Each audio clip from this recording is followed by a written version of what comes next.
Hello everyone, कैसे हो आप सभी। तो ये वीडियो नीट एस्पायरेंट्स के लिए है जो इस साल नीट के एग्ज़ाम दे रहे हैं। इससे पहले मैंने एक 2 मिनट का वीडियो बनाया है बच्चों, जिसमें आप लोगों को ये बताया गया है कि जो हाई वेटेज वाले चैप्टर्स है, 7 चैप्टर्स है ना, नीट 2023 के लिए जो 7 इंपॉर्टेंट चैप्टर्स है उनका 2 मिनट का एक वीडियो बनाया है, उसको जरूर एक बार चेकआउट कर लेना। उनमें से ही एक चैप्टर है आपका करंट इलेक्ट्रिसिटी, जिसमें से 3 आपके क्वेश्चंस है ना मोस्टली हर साल पुटअप होते हैं। तो इस साल भी मुझे जहाँ तक लग रहा है 3 क्वेश्चंस आपके इस चैप्टर से आने वाले हैं। तो आप एक बार इस स्लाइड को देख लो बच्चों, ये कोई नॉर्मल क्वेश्चंस नहीं है। मैंने उन सभी क्वेश्चंस को PYQs को फॉर्मूला बेस पूरी थ्योरी इसके अंदर इंक्लूड करिए। तो एक बार इस वीडियो को आप पूरा जरूर देख के जाना, जिससे हो सके आपको इन क्वेश्चंस में या पूरी थ्योरी आपकी हेल्पफुल हो सके और सारे के सारे क्वेश्चंस वहाँ पे आपसे हो जाए। ठीक है, तो हम बिना देरी के चैप्टर को स्टार्ट करते हैं। तो करंट इलेक्ट्रिसिटी बच्चों, सबसे पहला पॉइंट हमारा क्या है, इलेक्ट्रिक करंट। तो आप सभी को पता है जो इलेक्ट्रिक करंट होती है वो क्या होती है, the rate of flow of charge होती है। ठीक है ना, चार्ज के फ्लो होने की रेट को ही हम क्या बोलते हैं, इलेक्ट्रिक करंट बोलते हैं। एक मिनट हम यहाँ पे पेन चेंज कर लेते हैं। तो I इक्व टू क्या हो गया बच्चों, I इक्व टू होता है dQ/dt। अगर आपके पास में Q जो चार्ज है वो टाइम का फंक्शन है तो हम डिफरेंशिएशन करके करंट को कैलकुलेट कर लेते हैं। जैसे सिमिलरली यहाँ पे क्वेश्चन भी दिया है, ये क्वेश्चन यहाँ पे लिया है मैंने। तो ये क्वेश्चन जनरली आपका करंट पे ही है, लेकिन इसमें क्या बोला है, करंट को टाइम का फंक्शन दिया है। तो बच्चों ध्यान रखना, अगर करंट टाइम का फंक्शन होती है तो हम चार्ज कैसे कैलकुलेट करेंगे, इंटीग्रेशन अप्रोच से हम चार्ज को कैलकुलेट करते हैं। तो जैसे कि यहाँ पे क्वेश्चन में क्या दिया हुआ है, the current in a wire varies with time according to the relation I equal to 4 + 2t²। How many coulomb of charge pass a cross section of wire in time interval t equal to 5 से 10 second. Time interval आपको 5 से 10 second का दिया है।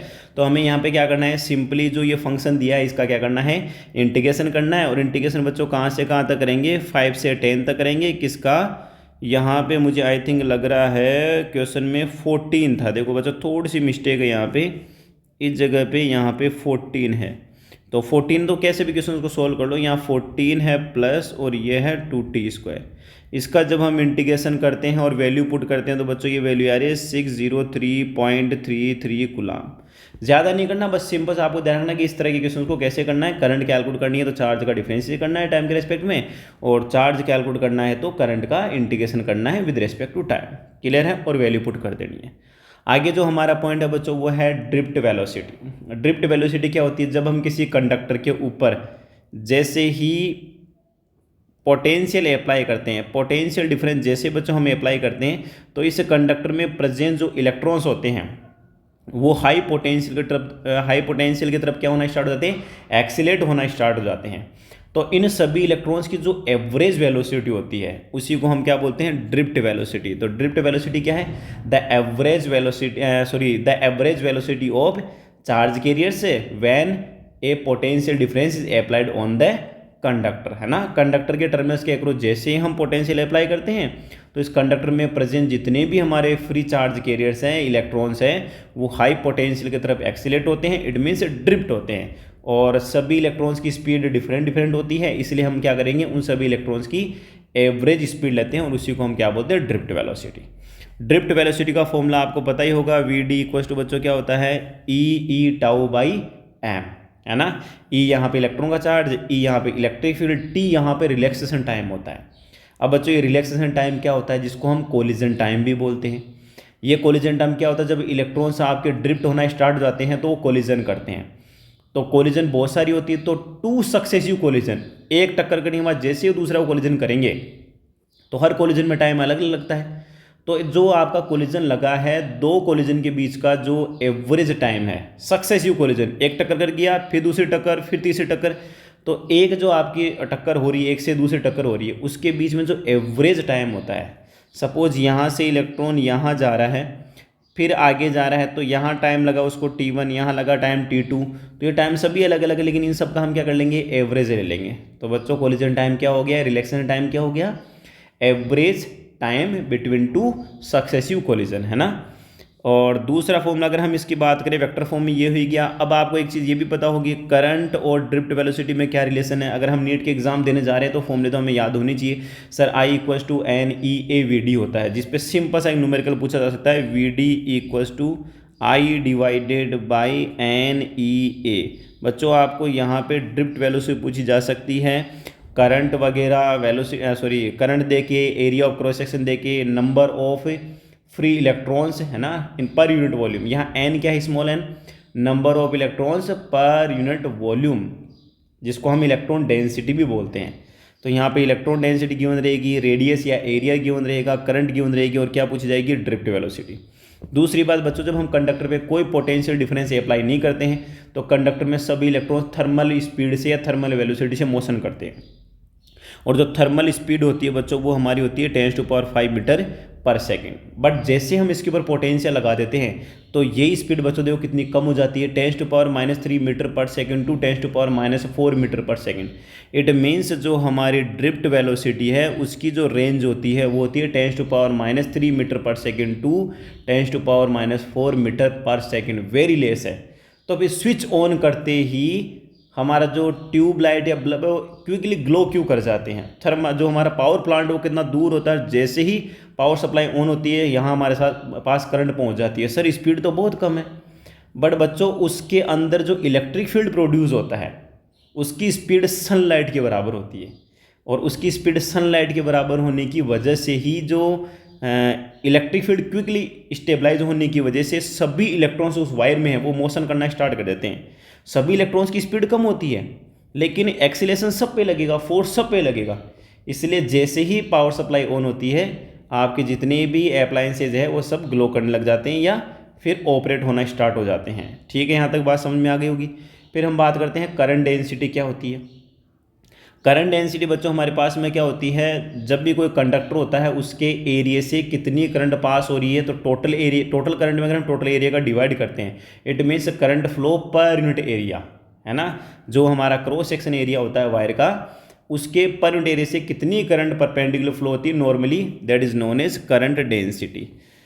Current density का अगर आप ohms law की फॉर्म देखते हो तो बच्चों एक फॉर्मूला जरूर होता है, ये बहुत इंपॉर्टेंट होता है। पिछले साल इसका मैच द कॉलम का क्वेश्चन आया था, J = sigma into E by rho, जहाँ सिग्मा कंडक्टिविटी है और कंडक्टिविटी का रेसिप्रोकल क्या होता है, रेजिस्टिविटी।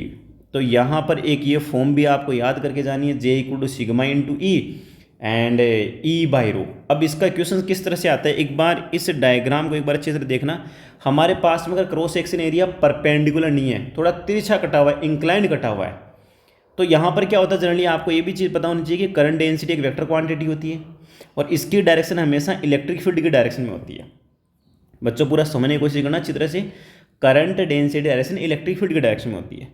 अब हमें ये पता है कि जो जे वेक्टर होता है वो हमेशा क्रॉस सेक्शन एरिया के परपेंडिकुलर होता है, क्रॉस सेक्शन एरिया के परपेंडिकुलर होता है, और इलेक्ट्रिक फील्ड तो हमेशा ही परपेंडिकुलर रहेगा। तो इसका मतलब अगर जे वेक्टर इस डायरेक्शन में है इट मीन्स इलेक्ट्रिक फील्ड हमारा इस डायरेक्शन में है, तो इसका जो क्रॉस सेक्शन एरिया है वो तो बच्चों इस डायरेक्शन में हो गया ना।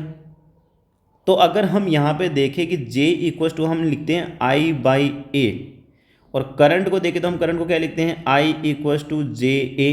बट हमें पता है कि जे भी vector quantity, cross section area भी वेक्टर क्वांटिटी, लेकिन करंट स्केलर क्वांटिटी, इनके बीच में क्या लगाना पड़ेगा, डॉट प्रोडक्ट। तो ये क्या बन गया, ये बन गया सर JA cos थीटा। बच्चों पूरा ढंग से देखना है, यहाँ पे I = क्या बन रहा है, JA cos थीटा। जब I हमारे पास में JA cos थीटा बन गया तो बच्चों एक चीज़ बताओ, हमारे पास में J = क्या आ गया, I/A cos थीटा। अब जब ये थीटा की वैल्यू 0 डिग्री होगी इट मीन्स J और A वेक्टर दोनों सेम डायरेक्शन में होंगे तो ही करंट मैक्सिमम फ्लो करती है। तो यहाँ पर करंट की वैल्यू होगी I = JA cos थीटा। तो बच्चों इस फॉर्मूले का और इस फॉर्मूले का दोनों का यूज करके एक सिंपल सा न्यूमेरिकल बन सकता है। कैसे, ये वाला फॉर्मूला तो हमें J कैलकुलेट करवाएगा, ठीक है ना। जैसे मान लो न्यूमेरिकल्स में आपको current I they they, cross section area they they, J और I के बीच में एंगल दे दे, और आपको दे दे कि इलेक्ट्रिक फील्ड भी दिया हुआ है, और आपसे उस कंडक्टर की रेजिस्टिविटी पूछ ले। सिंपल सा दिमाग दौड़ाना पड़ेगा। सर J = I/ρ होता है, J = सिग्मा इंटू ई होता है। कंडक्टिविटी पूछता है तो अच्छी बात, रेजिस्टिविटी पूछता है तो एक फॉर्मूला तो यहाँ पे ये यूज में आ रहा है, लेकिन सर J नहीं दिया हुआ था और ρ भी नहीं दिया हुआ, E दिया हुआ है। तो J बच्चों आपको यहाँ से कैलकुलेट करना पड़ेगा। J मेंस में भी इस तरह का क्वेश्चन आ चुका है, बहुत ही सिंपल क्वेश्चन रहेगा, बस फॉर्मूले माइंड में होने चाहिए। तो J I equal to J A cos theta, theta 0 degree 60 degree जो भी दिया हुआ यहाँ से पुट किया, और करंट दी हुई है, क्रॉस सेक्शन एरिया दिया हुआ, यहाँ से जे आया, जे की वैल्यू बच्चों यहाँ इस फॉर्मूले में पुट करो, ई आपको दिया हुआ रेजिस्टिविटी आ गई। बताओ सिंपल चीज़ है कि नहीं? ठीक है। दूसरी बात अभी हमने यहाँ पे पढ़ा है कि आई इक्वल टू क्या होता है, N E A V D. अगर हम इसके अंदर ए का डिवाइड करें तो बच्चों मुझे चीज़ बताओ जे की वैल्यू कितनी आ गई? सर जे की वैल्यू आ गई एन ई वी डी। ठीक है, जे की वैल्यू क्या आ रही है? एन ई वी डी, जहाँ वी डी ड्रिफ्ट वेलोसिटी। एक और फॉर्मूला आ गया, J equal to I by A, J equal to I by A cos theta, J equal to sigma into E, और ई बाई रो, जहाँ पे रो resistivity है। चलो आगे वाले स्लाइड पे चलते हैं। फिर बच्चों पॉइंट आता है इंपॉर्टेंट, डायरेक्ट काफ़ी बार नीट का आप 2020 का या 21 का क्वेश्चन देखो, डायरेक्ट मोबिलिटी पे क्वेश्चन आ रखा है। ड्रिफ्ट वेलोसिटी में अगर हम इलेक्ट्रिक फील्ड को डिवाइड करते हैं तो क्या मिलती है? मोबिलिटी। इट मीन्स मोबिलिटी क्या होती है? Drift velocity per unit electric field, drift velocity per unit electric field. इसके ऐसा यूनिट बच्चों क्या होती है? Metre square divided by volt into second. आराम से फॉर्मूला आता है तो यूनिट इजीली कैलकुलेट कर सकते हैं। ड्रिफ्ट वेलोसिटी की यूनिट मीटर पर सेकंड होती है और इलेक्ट्रिक फील्ड की वोल्ट पर मीटर होती है। तो जैसे हम यहाँ पे सोल्व करते तो हमारे पास में ऐसा यूनिट क्या आ रही है? Metre square divided by volt into second. Clear है? इसका मतलब ये हो गया कि ये जो फॉर्मूला कह रहा है कि mu equal to V D by E, तो वी डी इक्वल टू क्या आ रहा है? Sir V D equal to आ रहा है mu into E. But mu तो एक नंबर है, एक कॉन्स्टेंट प्रॉपर्टी है कंडक्टर की, जिसको हमने यहाँ पे मोबिलिटी बोला है। तो इसका मतलब ये तो कांस्टेंट होता होगा। हाँ, किसी पर्टिकुलर कंडक्टर के लिए बच्चों इसकी वैल्यू फिक्स होती है। इट मीन्स ये हो गया कि वी डी डायरेक्टली प्रोपोर्शनल है किसके? ई के। इलेक्ट्रिक फील्ड बढ़ाएंगे तो ड्रिफ्ट वेलोसिटी बढ़ेगी, लेकिन मोबिलिटी कांस्टेंट रहेगी। कंडक्टर आप चेंज करोगे, टेम्परेचर चेंज करोगे तो ही मोबिलिटी चेंज होगी। तो बच्चों एक चीज़ ध्यान रखना, मोबिलिटी किन किन चीज़ों पे डिपेंड करती है, किन फैक्टर्स पे डिपेंड करती है? Nature of the material and temperature. Sir temperature पे किस तरह डिपेंड करेगी? यहाँ देखो बच्चों, क्वेश्चन टेम्परेचर का याद रखना। कंडक्टर के अंदर मोबिलिटी के टेम्परेचर पे डिपेंडेंसी को समझाओ। तो जैसे हम टेम्परेचर को राइज करते हैं तो बच्चों ध्यान रखना कोलिजन फास्ट होएगा, और कोलिजन फास्ट होगा तो टाउ क्या हो जाएगा? डिक्रीज हो जाएगा। रिलैक्सेशन टाइम रिड्यूस होगा व्हेन द टेम्परेचर इंक्रीजेस। तो एज ए रिजल्ट यहाँ क्या हुआ बच्चों? कंडक्टर में अगर टेम्परेचर इंक्रीज होता है तो रिलैक्सेशन टाइम या कोलिजन टाइम डिक्रीज होएगा, मोबिलिटी भी बच्चों क्या होगी? डिक्रीज होएगी। इट मीन्स ड्रिफ्ट वेलोसिटी भी डिक्रीज होगी, क्योंकि ड्रिफ्ट वेलोसिटी में भी टाउ होता है, ई टाउ बाई एम, है ना? याद आ गया होगा फॉर्मूला। तो वहाँ पर क्या था? E tau by M electric field था। इलेक्ट्रिक फील्ड कॉन्स्टेंट है। इस म्यू को जैसे हम कैपिटल ई से मल्टीप्लाई करते हैं तो वही क्या बन जाएगा? वी डी बन जाएगा, सिंपल सा। दूसरी चीज़ बच्चों, अभी हमने देखा था कि J equal to N E V D आया था। अभी हमारे पास फॉर्मूला क्या आया था? J equal to N E V D. तो बच्चों यहाँ से वी डी इक्वल टू क्या आ गया? सर यहाँ से वी डी इक्वल टू हमारे पास में आ रहा है जे अपॉन एन ई। ठीक है, जे को हम आगे क्या लिखे? अगर ओम्स लॉ से जे को लिखे तो सिग्मा इंटू ई होता है। बताओ क्लियर है कि नहीं यहाँ तक? ठीक है, फिर क्या करें? ई इलेक्ट्रिक फील्ड को क्या लिखा जाता है बच्चों? Voltage divided by length, conductor की लेंथ वी बाई एल। अब यहाँ से भी एक रिजल्ट बहुत इंपॉर्टेंट है। अगर हम कंडक्टर की लेंथ को इंक्रीज करते हैं, कंडक्टर की लेंथ को इंक्रीज करते हैं, पोटेंशियल वही रखेंगे कांस्टेंट। तो बच्चों ध्यान रखना, यहाँ पे जो वी डी है वो लेंथ के इन्वर्सली प्रोपोर्शनल है। इट मीन्स वी डी आपका डिक्रीज होगा।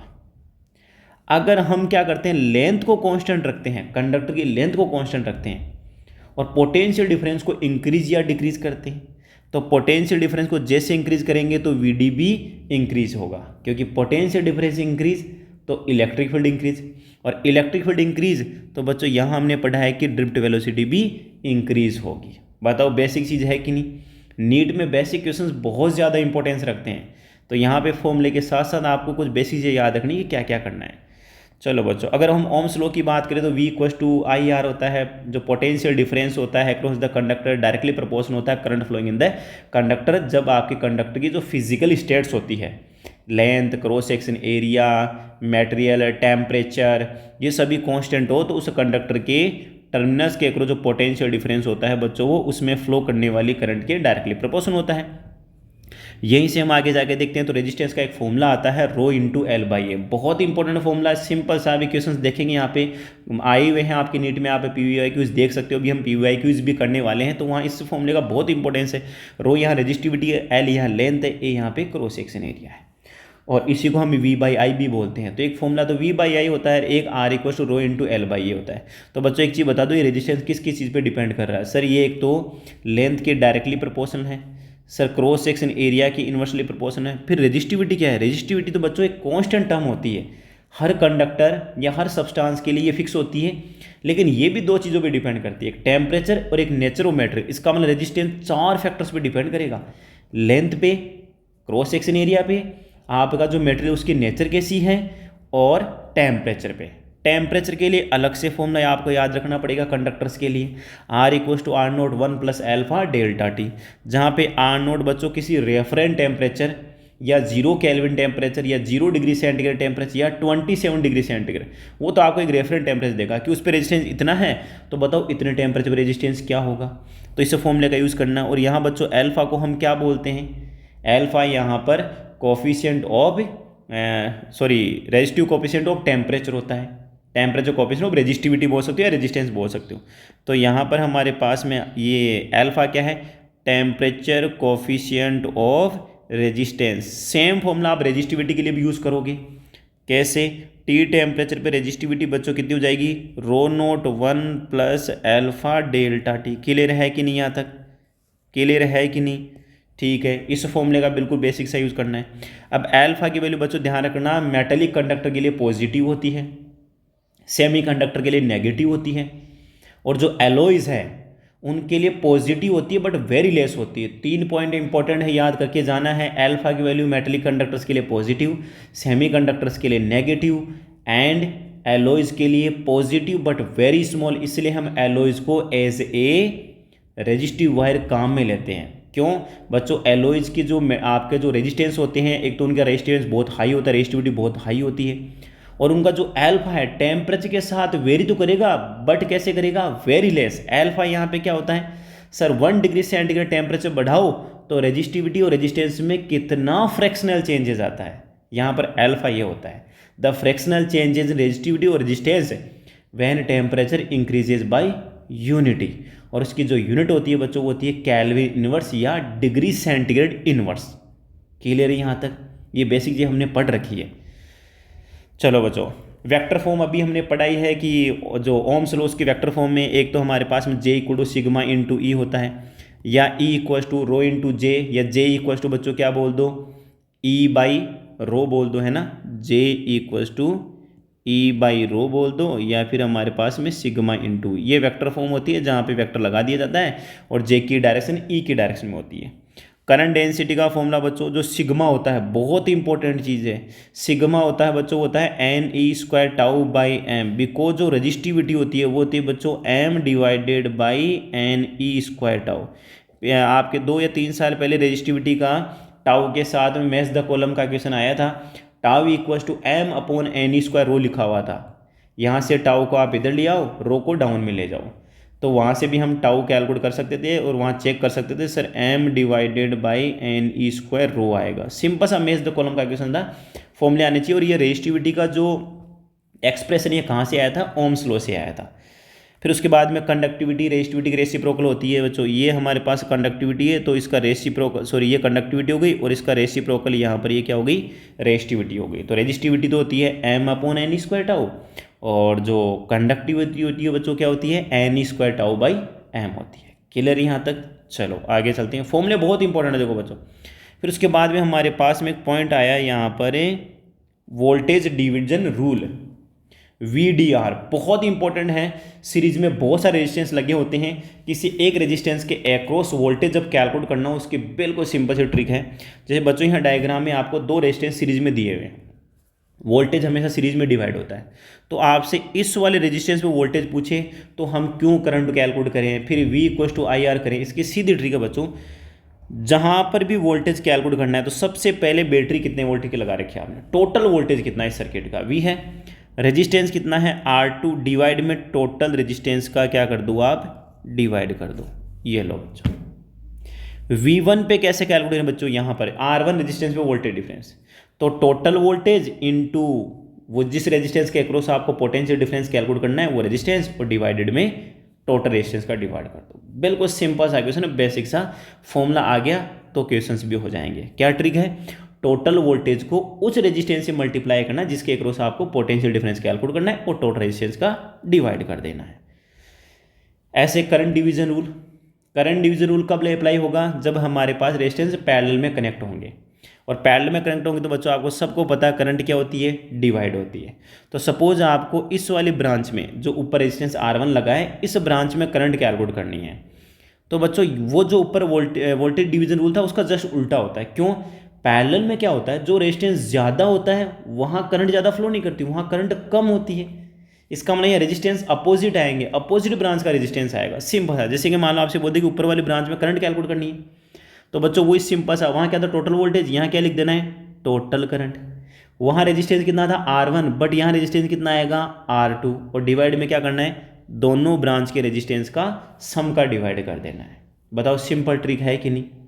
सर ऐसा क्यों हुआ, रेजिस्टेंस उल्टा क्यों आया है बच्चों, पैरेलल कॉम्बिनेशन में करंट ज़्यादा उस वाले पाथ को फॉलो करती है जहाँ पे रेजिस्टेंस कम होता है। तो रेजिस्टेंस ज़्यादा है तो करंट ज़्यादा थोड़ी ना होगी, करंट कम होगी, तो इसका मतलब रेशियो जस्ट अपोजिट आएगा। तो रेजिस्टेंस भी उल्टा लेना है आपको, जस्ट अपोजिट ब्रांच का लेना है। बट वोल्टेज डिवाइड रूल में ऐसा नहीं होता। वोल्टेज डिवाइड रूल में जो वोल्टेज डिवाइड होता है वो आपका सीरीज में होता है, और सीरीज में जिस रेजिस्टेंस की वैल्यू ज़्यादा होगी वहाँ वोल्टेज ड्रॉप ज़्यादा होगी, क्योंकि करंट तो सेम होती है सीरीज के अंदर। क्लियर यहाँ तक। चलो अगर हम जूल्स लॉ ऑफ हीटिंग की बात करें तो जूल ने क्या कहा था, जब कोई कंडक्टर होता है उसके अंदर किसी टी टाइम के लिए कोई करंट आई फ्लो करती है, तो जो हीट प्रोड्यूस होती है वो आई स्क्वायर के डायरेक्टली प्रोपोर्शनल, रेजिस्टेंस के डायरेक्टली प्रोपोर्शनल, और टाइम टी के directly proportional. It means H equals to I square R into T हो जाता है। ये जूल में होता है। अगर इसको हमें कैलोरी में कन्वर्ट करना है तो 4.2 का डिवाइड कर देते हैं। 4.2 हमारे पास में जूल कॉन्स्टेंट होता है जिसकी एग्जैक्ट वैल्यू 4.18 होती है ना बच्चों। कितनी होती है, 4.18 होती है। जी यहाँ पे कांस्टेंट होता है जो कि जूल ने दिया था। तो इस तरह से हम इसको भी सोल्व कर सकते हैं। फिर इलेक्ट्रिक पावर क्या होती है, इलेक्ट्रिक पावर का सिंपल सा फॉर्मूला, 3 फॉर्मूले हैं आपने अच्छे से याद करके 10th क्लास तक आ जाते हैं ये। P equals to V I square into R, V square by R. हाँ सिंपल से ट्रिक, ये टॉपिक इसलिए लिया है बच्चों, आई स्क्वायर इंटू आर वाला जो फॉर्मूला है P equals to I square into R, इस फॉर्मूले को हम मोस्टली सीरीज कॉम्बिनेशन के लिए काम में लेते हैं, क्योंकि सीरीज कॉम्बिनेशन में करंट सेम होती है तो पावर का रेशियो रेजिस्टेंस के रेशियो में होता है। और जो P equals to V square by R वाला फॉर्मूला है बच्चों, ये हम जनरली यूज़ करते हैं पैरेलल कॉम्बिनेशन के लिए, क्योंकि पैरेलल कॉम्बिनेशन वोल्टेज सेम होता है, और जब आपका पोटेंशियल या वोल्टेज सेम होता है तो पावर रेजिस्टेंस के रेसिप्रोकल का इन्वर्स होती है ना। सॉरी रेसिप्रोकल बोल दिया ना मैंने यहाँ पे, तो सेम ही चीज़ हो गई। जो पावर है वो आपकी हो जाएगी just opposite, R2 by R1। Resistance का रेशियो का रेसिप्रोकल लेना है आपको।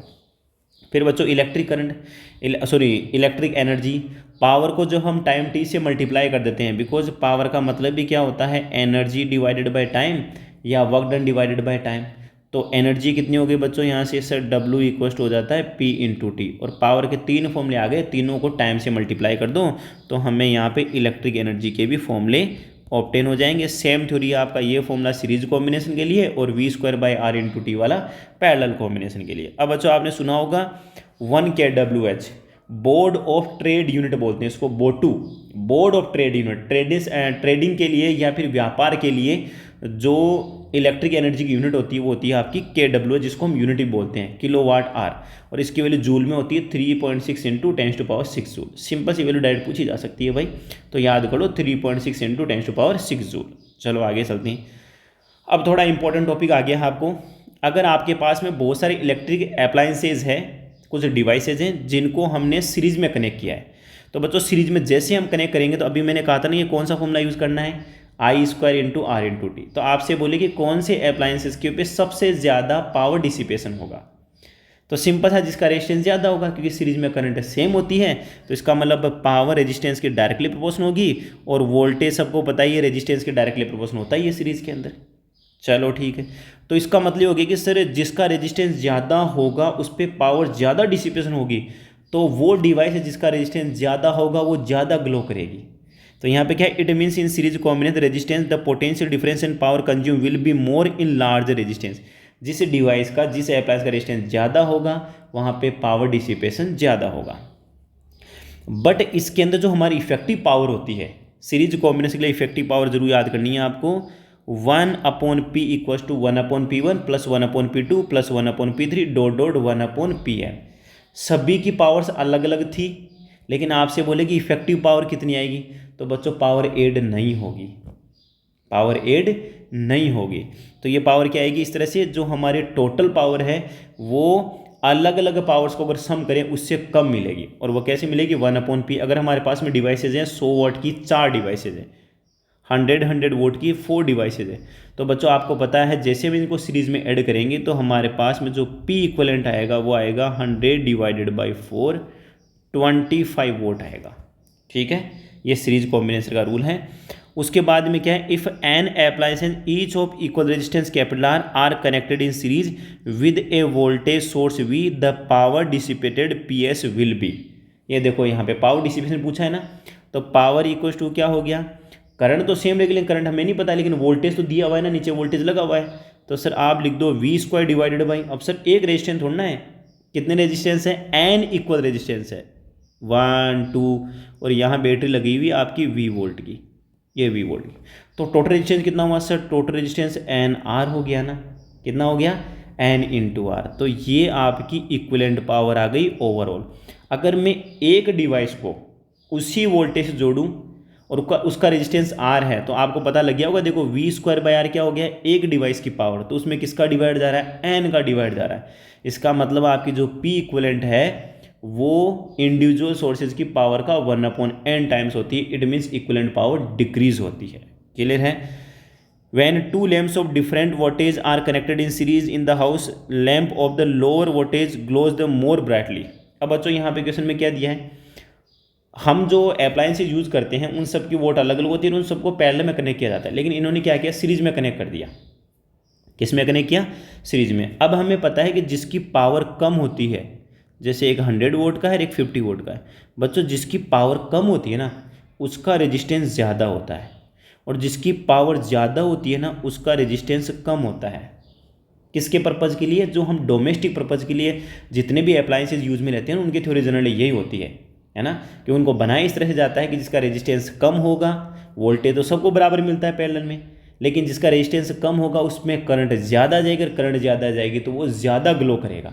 लेकिन यहाँ सीरीज कॉम्बिनेशन, अगर इन्हीं डिवाइसेस को हम सीरीज में कनेक्ट कर दें तो करंट तो सेम जाएगी, करंट तो सेम जाएगी, तो वोल्टेज ड्रॉप ज़्यादा कहाँ होगा, जिसका रेजिस्टेंस ज़्यादा होगा। रेजिस्टेंस ज़्यादा किसका है, लो पावर डिवाइस का, है ना, लो वाटेज डिवाइस का। तो यहाँ पे लो वोल्टेज या पावर जो बोल रहे हैं वो किसका, यहाँ पे लो तो रेजिस्टेंस ज़्यादा, इसका मतलब यहाँ क्या बोला गया, अगर आपने दो डिवाइसेस सीरीज में कनेक्ट की है तो ज़्यादा ग्लो कौन करेगी, जिसका पावर कम होगा, क्योंकि जिसका पावर कम होता है, वोल्टेज कम होता है, उसका रेजिस्टेंस हाई होता है। सिमिलरली बच्चों पैरेलल कॉम्बिनेशन में याद रखना है, पैरेलल कॉम्बिनेशन में जस्ट अपोजिट हो जाएगा, पावर रेजिस्टेंस के इन्वर्सली प्रोपोर्शनल होती है, मतलब जिसका रेजिस्टेंस कम होगा उसकी पावर ज़्यादा होती है। इसका मतलब आपको बोल दिया कि एक 100 वोट का बल्ब है और एक 50 वोट का बल्ब है, इनमें से किसका रेजिस्टेंस ज़्यादा है, बच्चों 50 वोट वाले का रेजिस्टेंस ज़्यादा है, 100 वोट वाले का रेजिस्टेंस कम है। रेजिस्टेंस कम होने की वजह से पैरेलल कॉम्बिनेशन में पावर ज़्यादा होती है, क्योंकि उसमें से ज़्यादा करंट पास करेगी। और करंट का तो रूल आपको पता लगी गया, जिसका रेजिस्टेंस ज़्यादा उसमें करंट कम, और जिसका रेजिस्टेंस कम उसमें करंट ज़्यादा। ठीक है, और जो इफेक्टिव पावर आएगी बच्चों वो क्या आएगी, P equal to P1 plus P2 plus P3 dot dot Pn। अब सिमिलरली वही, अगर हमारे पास में n अप्लायंसेज है, ईच का रेजिस्टेंस कैपिटल R है, इनको पैरेलल में कनेक्ट किया है एक वोल्टेज सोर्स V से, तो जो डिसिपेटेड पावर है वो कितनी होती है बच्चों, हम तो फॉर्मूला तो वही लगाएंगे सर, V² बाई R।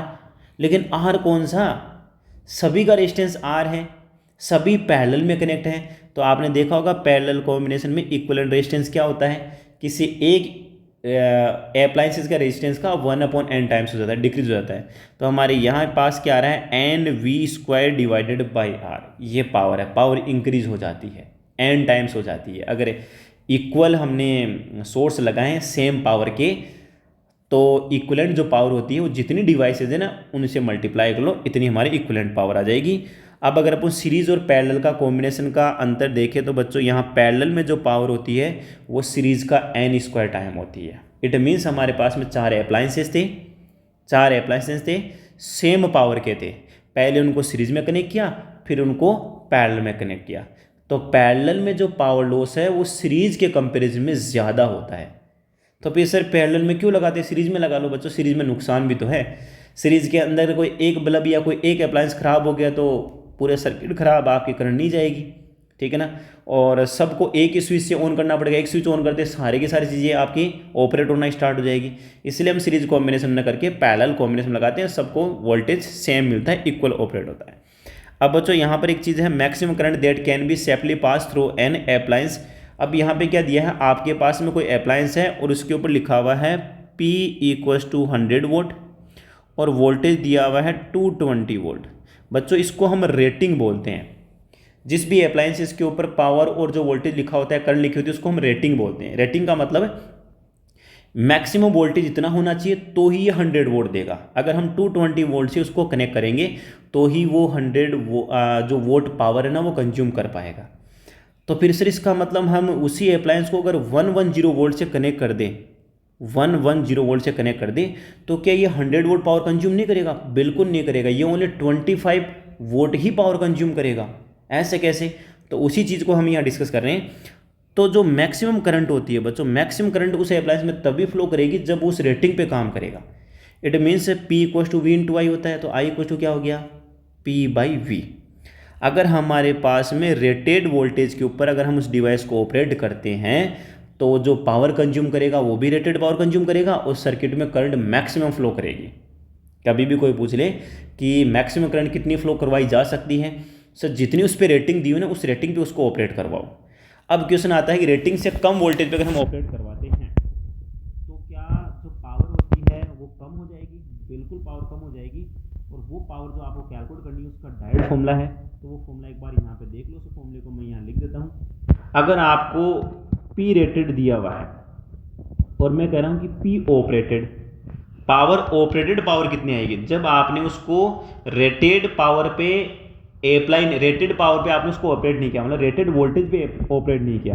तो इसका मतलब हमारे पास में ऑपरेटेड वोल्टेज के अंदर रेटेड वोल्टेज का डिवाइड कर दो, इसका स्क्वायर कर दो और बच्चों यहाँ पे लिख दो P रेटेड। ये इसका एक डायरेक्ट फॉर्मूला होता है। अगर आपको रेटेड पावर पे वोल्टेज रेटेड पावर चाहिए तो रेटेड वोल्टेज पे ऑपरेट करना पड़ेगा। रेटेड वोल्टेज से कम वोल्टेज पे ऑपरेट करोगे तो आपकी जो कंज्यूमिंग पावर आएगी वो रेटेड पावर से कम आएगी। सपोज हमने यहाँ पे रेटेड वोल्टेज ले लिया 220 वोल्ट, ठीक है, और जो ऑपरेटिंग वोल्टेज है वो रखा ओनली 110 वोल्ट। तो बच्चों इस फॉर्मूले में अगर हम पुट करें 110 डिवाइडेड बाय 220 वोल्ट का होल स्क्वायर और पावर मान लो हमारे पास में रेटेड पावर है 100 वोल्ट। कितनी है? 100 वोल्ट। तो अब देखते हैं, देखिए अब पावर कितनी कंज्यूम होती है। सर ये आ गया 1/2, 1/2 का स्क्वायर 1/4 इंटू 100। तो बच्चों आंसर कितना आया? 25 वोल्ट। बताओ पहले 100 वोल्ट थी और अब पावर कितनी हो गई? 25 वोल्ट हो गई, डिक्रीज हुई नहीं हुई। चलो उसके बाद में हमारे पास पॉइंट आता है स्ट्रेचिंग ऑफ रेजिस्टिव वायर। जब बच्चों हम स्ट्रेचिंग करते हैं तो रेजिस्टेंस L² टाइम्स हो जाएगा। जैसे कि मान लो आपको इसका सिंपल सा ट्रिक क्या है, R = ρ×L/I होता है। जैसे हम स्ट्रेचिंग करते हैं तो बच्चों वॉल्यूम हमेशा कांस्टेंट होता है। तो हम यहाँ क्या करेंगे, यहाँ पर हम एक काम करने वाले हैं, इस एरिया को यहाँ लेंथ से मल्टीप्लाई कर लेते हैं जिससे वॉल्यूम बन के नीचे, तो ऊपर भी L से मल्टीप्लाई करना पड़ेगा। अब ये तो कांस्टेंट है तो चेंज कौन होएगा? L। इसका मतलब रेजिस्टेंस L² के डायरेक्टली प्रोपोर्शनल हो जाएगा। अगर स्ट्रेचिंग करते वक्त वो लेंथ की बात करें तो हम इसका यूज़ करेंगे। जैसे कि लेंथ डबल कर दी तो बच्चों डबल का स्क्वायर कितना? 4। इसका मतलब रेजिस्टेंस 4 टाइम्स हो जाएगा। पहले रेजिस्टेंस R था तो अब कितना हो जाएगा? 4R हो जाएगा। क्लियर है? लेकिन क्वेश्चन में लेंथ का अगर जिक्र नहीं करें, लेंथ इंट्रोड्यूस नहीं हो और लेंथ की जगह एरिया की बात कर ले तो बच्चों देखो यहाँ एरिया दिया हुआ तो एरिया को एरिया से मल्टीप्लाई कर दो, ऊपर भी एरिया से मल्टीप्लाई कर दो। जैसे हम ऊपर एरिया से मल्टीप्लाई कर तो वॉल्यूम बन गया, ये ऊपर वॉल्यूम बन गया। एरिया की बात करें तो मैंने एरिया से मल्टीप्लाई किया, ऊपर भी एरिया से मल्टीप्लाई किया, ऊपर वॉल्यूम बन गया। वॉल्यूम कांस्टेंट, रेजिस्टिविटी वैसे कांस्टेंट, तो आपका जो रेजिस्टेंस है वो A² के इनवर्सली प्रोपोर्शनल। क्लियर है? यहाँ तक बात समझ में आई? तो आपको बोल दिया कि स्ट्रेचिंग किया और क्रॉस सेक्शन एरिया हाफ हो गया। स्ट्रेचिंग करेंगे तो जो क्रॉस सेक्शन एरिया वो हमेशा रिड्यूस होता है। सिंपल सी बात है ना, लेंथ इंक्रीज होती है और क्रॉस सेक्शन एरिया रिड्यूस होता है। तो हमने बोल दिया कि जो क्रॉस सेक्शन एरिया है वो हाफ हो गया। तो बच्चों यहाँ डाउन में अगर हम हाफ का स्क्वायर करेंगे तो 1/4, तो 4 ऊपर जाएगा, रेजिस्टेंस कितना हो गया, 4 टाइम्स हो गया। सिंपल सी बात, रेजिस्टेंस इंक्रीज होएगा। अगर आप वायर को खींचते हो तो क्रॉस सेक्शन एरिया भी डिक्रीज होता है और लेंथ आपकी इंक्रीज होती है। अब सबको पता है लेंथ इंक्रीज होती है तो वो भी रेजिस्टेंस बढ़ाने का काम करेगी, और क्रॉस सेक्शन एरिया डिक्रीज होगा तो वो भी रेजिस्टेंस इंक्रीज करने का काम करेगा। अब हमारे पास एक सिंपल सा यहाँ क्वेश्चन क्या बोला गया है, ये जनरली परसेंटेज में दिया है और आजकल क्वेश्चन ज़्यादा परसेंटेज के आ रहे हैं, बाकी तो नॉर्मल क्वेश्चन उसको तो हर कोई कर लेगा। सर लेंथ को 3 टाइम्स कर दिया तो रेजिस्टेंस 9 टाइम्स हो जाएगा। सर क्रॉस सेक्शन एरिया 1/3 कर दिया तो रेजिस्टेंस 9 टाइम्स हो जाएगा। लेकिन क्वेश्चन में क्या है, यहाँ पे परसेंटेज के हिसाब से दिया गया है। ए कॉपर वाइज स्टेट to make 0% longer, what is the percentage change in resistance. बच्चों यहाँ पे जो लेंथ है ना, उसमें जो फ्रैक्शनल चेंजेस दिया है वो दिया है 0.1%। इट मीन्स क्वेश्चन में ऐसे दिया हुआ है। तो यहाँ पे जो परसेंटेज चेंज है बच्चों, एक चीज़ समझना, यहाँ पे जो हमारी एरर्स होती है उसी से रिलेटेड क्वेश्चन है। अगर डेल्टा L/L की वैल्यू 1 से लेस है तो आपने जो एरर्स है उसमें रूल सीखा होगा। अभी हमने देखा कि डेल्टा R/R इंटू 100 किसके डायरेक्टली प्रोपोर्शनल था, लेंथ के स्क्वायर के, तो पावर 2 आगे आ जाएगी और डेल्टा L/L इंटू 100 यहाँ पुट करेंगे तो बच्चों 0.2% इसकी वैल्यू आ जाएगी, क्योंकि इसकी वैल्यू कितनी दी हुई है, 0.1%। इसका मतलब रेजिस्टेंस में जो फ्रैक्शनल चेंजेस आएगा या जो परसेंटेज चेंज आएगा वो बच्चों कितना आएगा, 0.2% आएगा। क्लियर यहाँ तक, इतना परसेंट आपका रेजिस्टेंस इंक्रीज हो जाएगा। पहले R था तो अब कितना हो जाएगा, R plus R into 0.2/100। R का 0.2% कैलकुलेट करके R में कनेक्ट कर दो, जोड़ दो, उसको ऐड कर दो, ठीक है। अब अगर हम बात करें बच्चों, अब ये भी चीज़ लेके चलूँगा, अगर सर यही परसेंटेज एरर 0.1 या 1 से कम ना हो के बहुत ज़्यादा हो तो हमारे पास क्या रूल होता है, उसकी बच्चों यहाँ एक ट्रिक होती है और वो ट्रिक बहुत ही सिंपल ट्रिक है।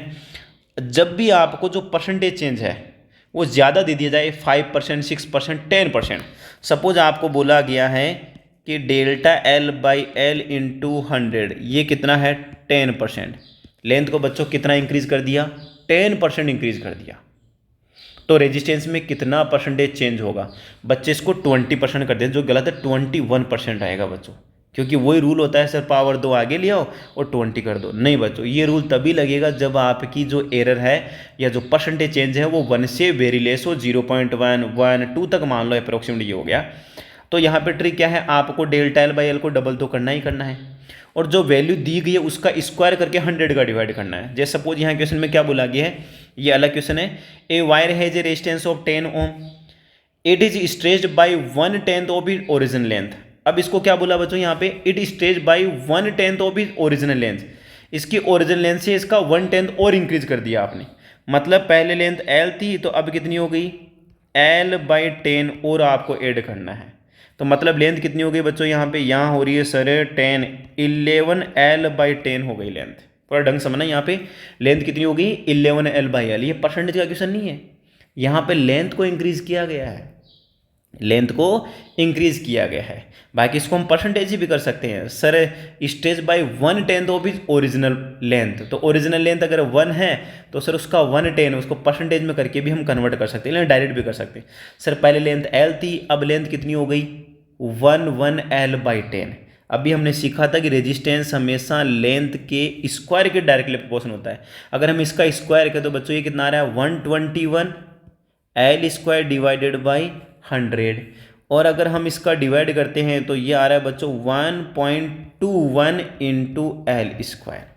लेकिन अगर हम देखें तो सर L²/100 जो था वो तो एक फ्रैक्शन आया ना, वैल्यू कितनी हो गई टोटल, 121 हो गई। कितनी हो गई, 121 हो गई। अब अगर इस 121 में से बच्चों अगर हमें 100 को सब्ट्रैक्ट करते हैं तो बच्चों कितना आ रहा है, 21, और 21 में वही आपका 10 डिवाइड जा रहा है, वैल्यू कितनी हो गई, 12.1 ओम, है ना।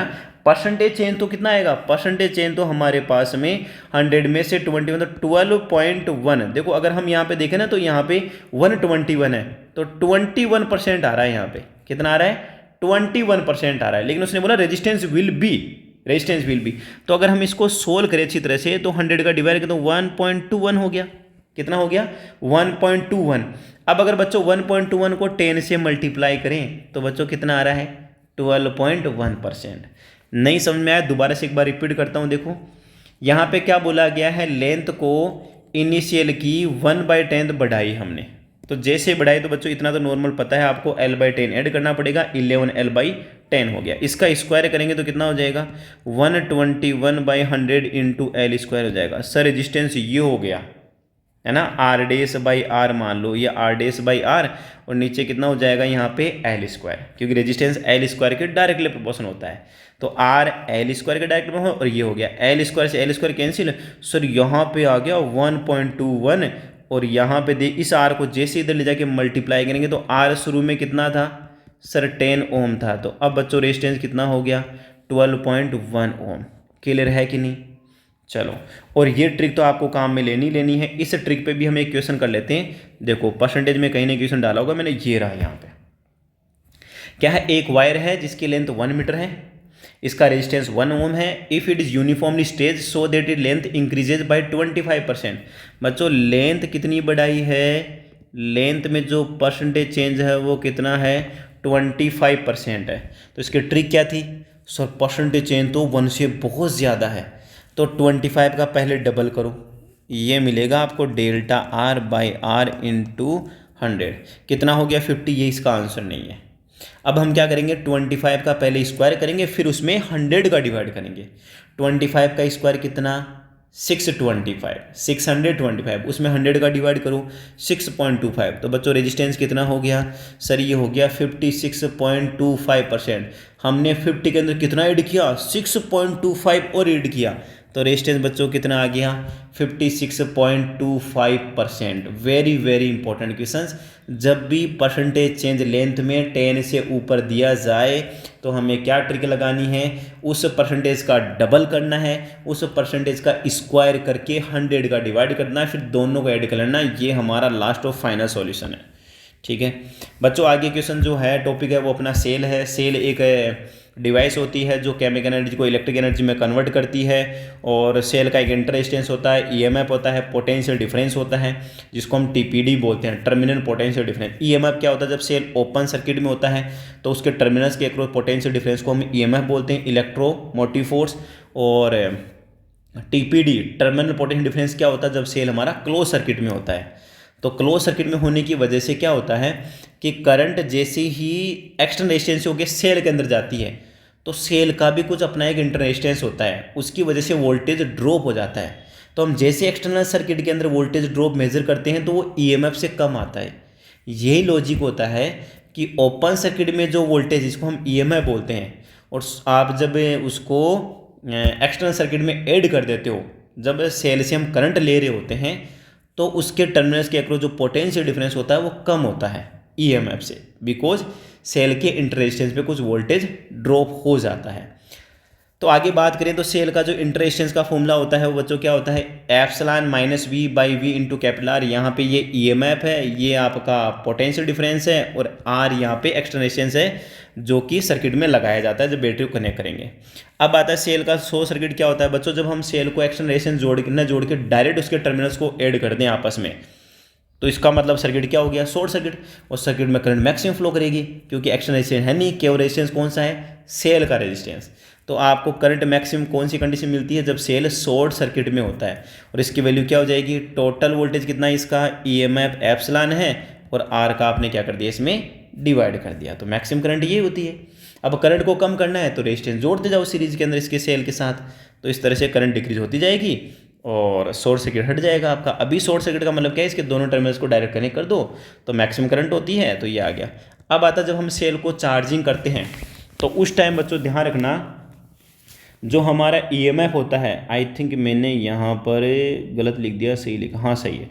जब हम चार्जिंग करते हैं, ये गलत है भाई साहब, डिस्चार्जिंग में ये बच्चों एक मिनट, यहाँ पे थोड़ा सा मैंने गलत मेंशन कर दिया है। यहाँ पे देखो, जब सेल चार्ज हो रहा होता है तो हमें पता है कि जो टीपीडी होता है, टर्मिनल पोटेंशियल डिफरेंस, वो ईएमएफ से कम होता है, और जो आपका टीपीडी होता है वो ईएमएफ से ज़्यादा होता है।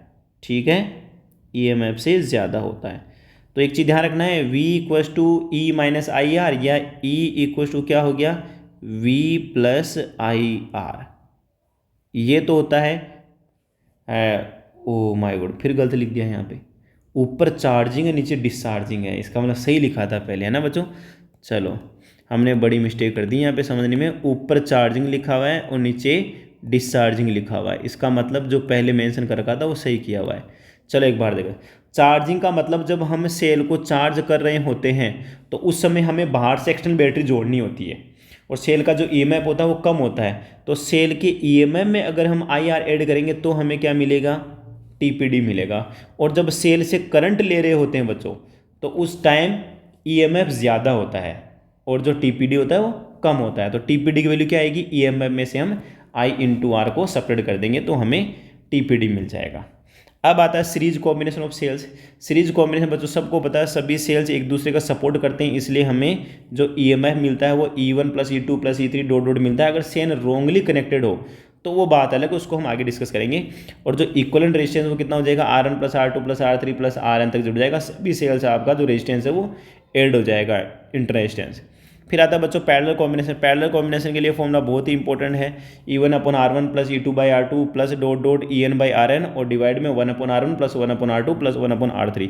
अगर केवल दो ही सेल पैरेलल में कनेक्ट है तो बच्चों E इक्विवेलेंट होता है हमारे पास में E1 R2 plus E2 R1 divided by R1 plus R2। Simple सा जब एलसीएम लेके हम इसको सोल्व करते हैं तो हमारे पास में कुछ ये रिजल्ट आता है, जिसमें हम डायरेक्ट फॉर्मूला लगा के इस कैलकुलेशन कर सकते हैं। अगर 2 से ज़्यादा सेल्स है तो ये अप्रोच बहुत ही अच्छी होती है। सभी से रेजिस्टेंस का जो रेसिप्रोकल उसका डिवाइड कर दो नीचे, और E1 upon R1 plus E2 upon R2 plus E3 upon R3 इस तरह से करेंगे। और जो इक्वल रेजिस्टेंस सबको पता है पैरेलल में क्या होता है, 1 upon R1 plus 1 upon R2 plus 1 upon R3 किसके इक्वल आएगा, इक्वल रेजिस्टेंस के रेसिप्रोकल के इक्वल आएगा। फिर एक इंपॉर्टेंट पॉइंट है, सेल के टीपीडी और जो एक्सटर्नल रेजिस्टेंस है उसके बीच में अगर ग्राफ बनाया जाए, जो एक्सटर्नल रेजिस्टेंस हमने लगाया उसकी वैल्यू बढ़ाते जाएंगे तो टीपीडी की वैल्यू बढ़ती जाएगी, बढ़ते बढ़ते मैक्सिमम किसके बराबर हो जाएगी, ईएमएफ के बराबर। इससे ज़्यादा अब आपका सेल कोई टीपीडी नहीं देने वाला, क्योंकि सेल का टीपीडी ईएमएफ से ज़्यादा नहीं हो सकता। इसको मतलब रेजिस्टेंस कितना बढ़ा दे, इनफाइनाइट। इनफाइनाइट का मतलब हो गया यहाँ पे लार्ज रेजिस्टेंस, और जब लार्ज रेजिस्टेंस होता है तो cell as a open circuit माना जाएगा, सेल से कोई करंट फ्लो नहीं होगी। तो जनरली देखा जाए तो ये ग्राफ जैसे पैरेलल हो गया ना, ये क्या है, हाई रेजिस्टेंस, और ओपन सर्किट में भी सेल का रेजिस्टेंस हाई रेजिस्टेंस ही कंसिडर किया जाता है, क्योंकि करंट फ्लो करने के लिए अब हवा में से तो करंट फ्लो नहीं करेगी, इससे रेजिस्टेंस एज ए इनफाइनाइट होता है। और एक न्यूमेरिकल बिल्कुल सिंपल सा आ सकता है, सेल के टीपीडी सेल के वोल्टेज टर्मिनल्स के क्रॉस और उसमें उससे जो करंट हम ले रहे हैं उनके बीच में अगर ग्राफ बनाए तो बच्चों ग्राफ एक स्ट्रेट लाइन आती है, और जो ये वाला पॉइंट है करंट मैक्सिमम, ये तो होता है आपका शॉर्ट सर्किट वाला पॉइंट, शॉर्ट सर्किट। और जो ये वाला पॉइंट होता है बच्चों ये होता है ओपन सर्किट वाली कंडीशन।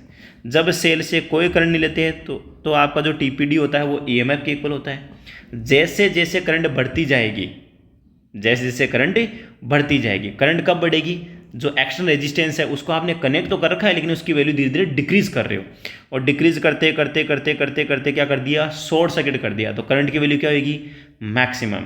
तो बच्चों ये ग्राफ देके और आपसे सेल का इंटरेस्ट पूछा जा सकता है, सिंपल सा।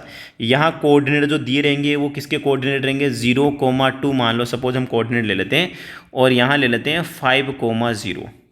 5 तो बच्चों क्या हो गया, ईएमएफ, और 0 करंट का कोऑर्डिनेट हो गया, और इस पॉइंट पे 0 यहाँ पे आपका ईएमएफ हो गया और 2 यहाँ पे करंट हो गए। कोऑर्डिनेट न देके केवल 5 और 2 लिख देगा तो आपसे बोलेगा रेजिस्टेंस कितना होगा। हमें पता है कि जो करंट है आई मैक्सिमम बच्चों कितनी है, वो यही तो है आई मैक्सिमम, उसकी वैल्यू कितनी है 2। सर आई मैक्सिमम कितना होता है, ईएमएफ के अंदर स्मॉल आर का डिवाइड कर दो, तो sir small R equal to क्या हो गया, EMF divided by I maximum. तो ईएमएफ आपका 5 दिया हुआ है, आई मैक्सिमम 2 है, तो बच्चों यहाँ पे कितना आ गया, 2.5 ओम इंटरेस्टेंस आ गया। बहुत ही सिंपल सा और गजब का न्यूमेरिकल बनता है यहाँ पे। तो इस डायग्राम की हेल्प से भी हम सेल का इंटरेस्टेंस कैलकुलेट कर सकते हैं। क्लियर यहाँ तक। चलो अब अगर हम मिक्सिंग ग्रुप की बात करें तो बच्चों यहाँ पर क्या आपको ऊपर एक लाइन दिख रही होगी, इसमें आपके पास में n सेल्स है, आइडेंटिकल सेल्स जो कि सीरीज में कनेक्ट है, और ऐसे सीरीज में कनेक्ट करते करते करते पैरेलल कॉम्बिनेशन कर लेते हैं। तो इधर जो हमारे पास में रोज है वो है m रो, और इधर जो सीरीज के अंदर सेल्स लगे हुए कितने हैं, n सेल्स है।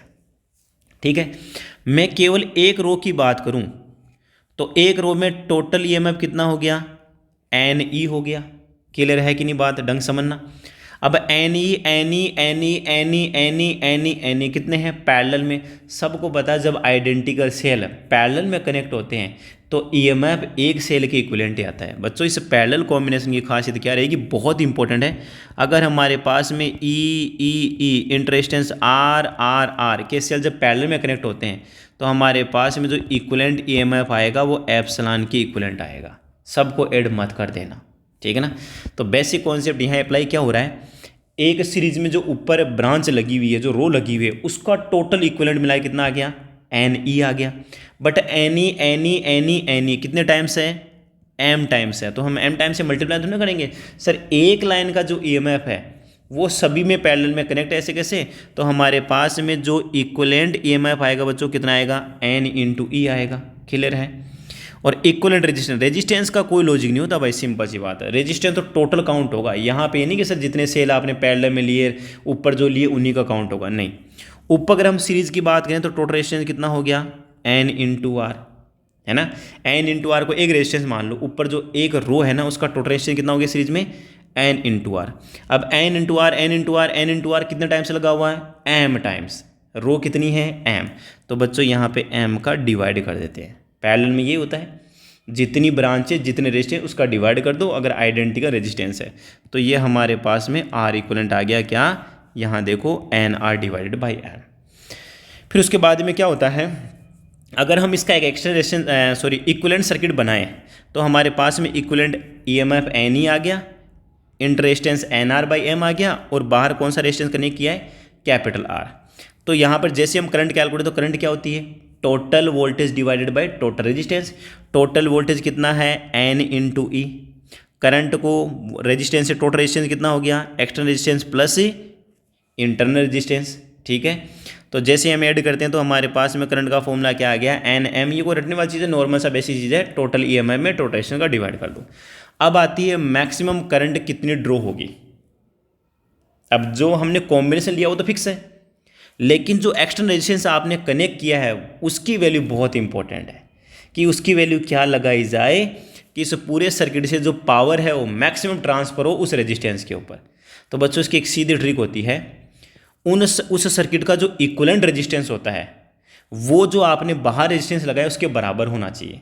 इसका मतलब हमारे पास में इक्विवेलेंट रेजिस्टेंस कितना आया था, एन आर बाई एम।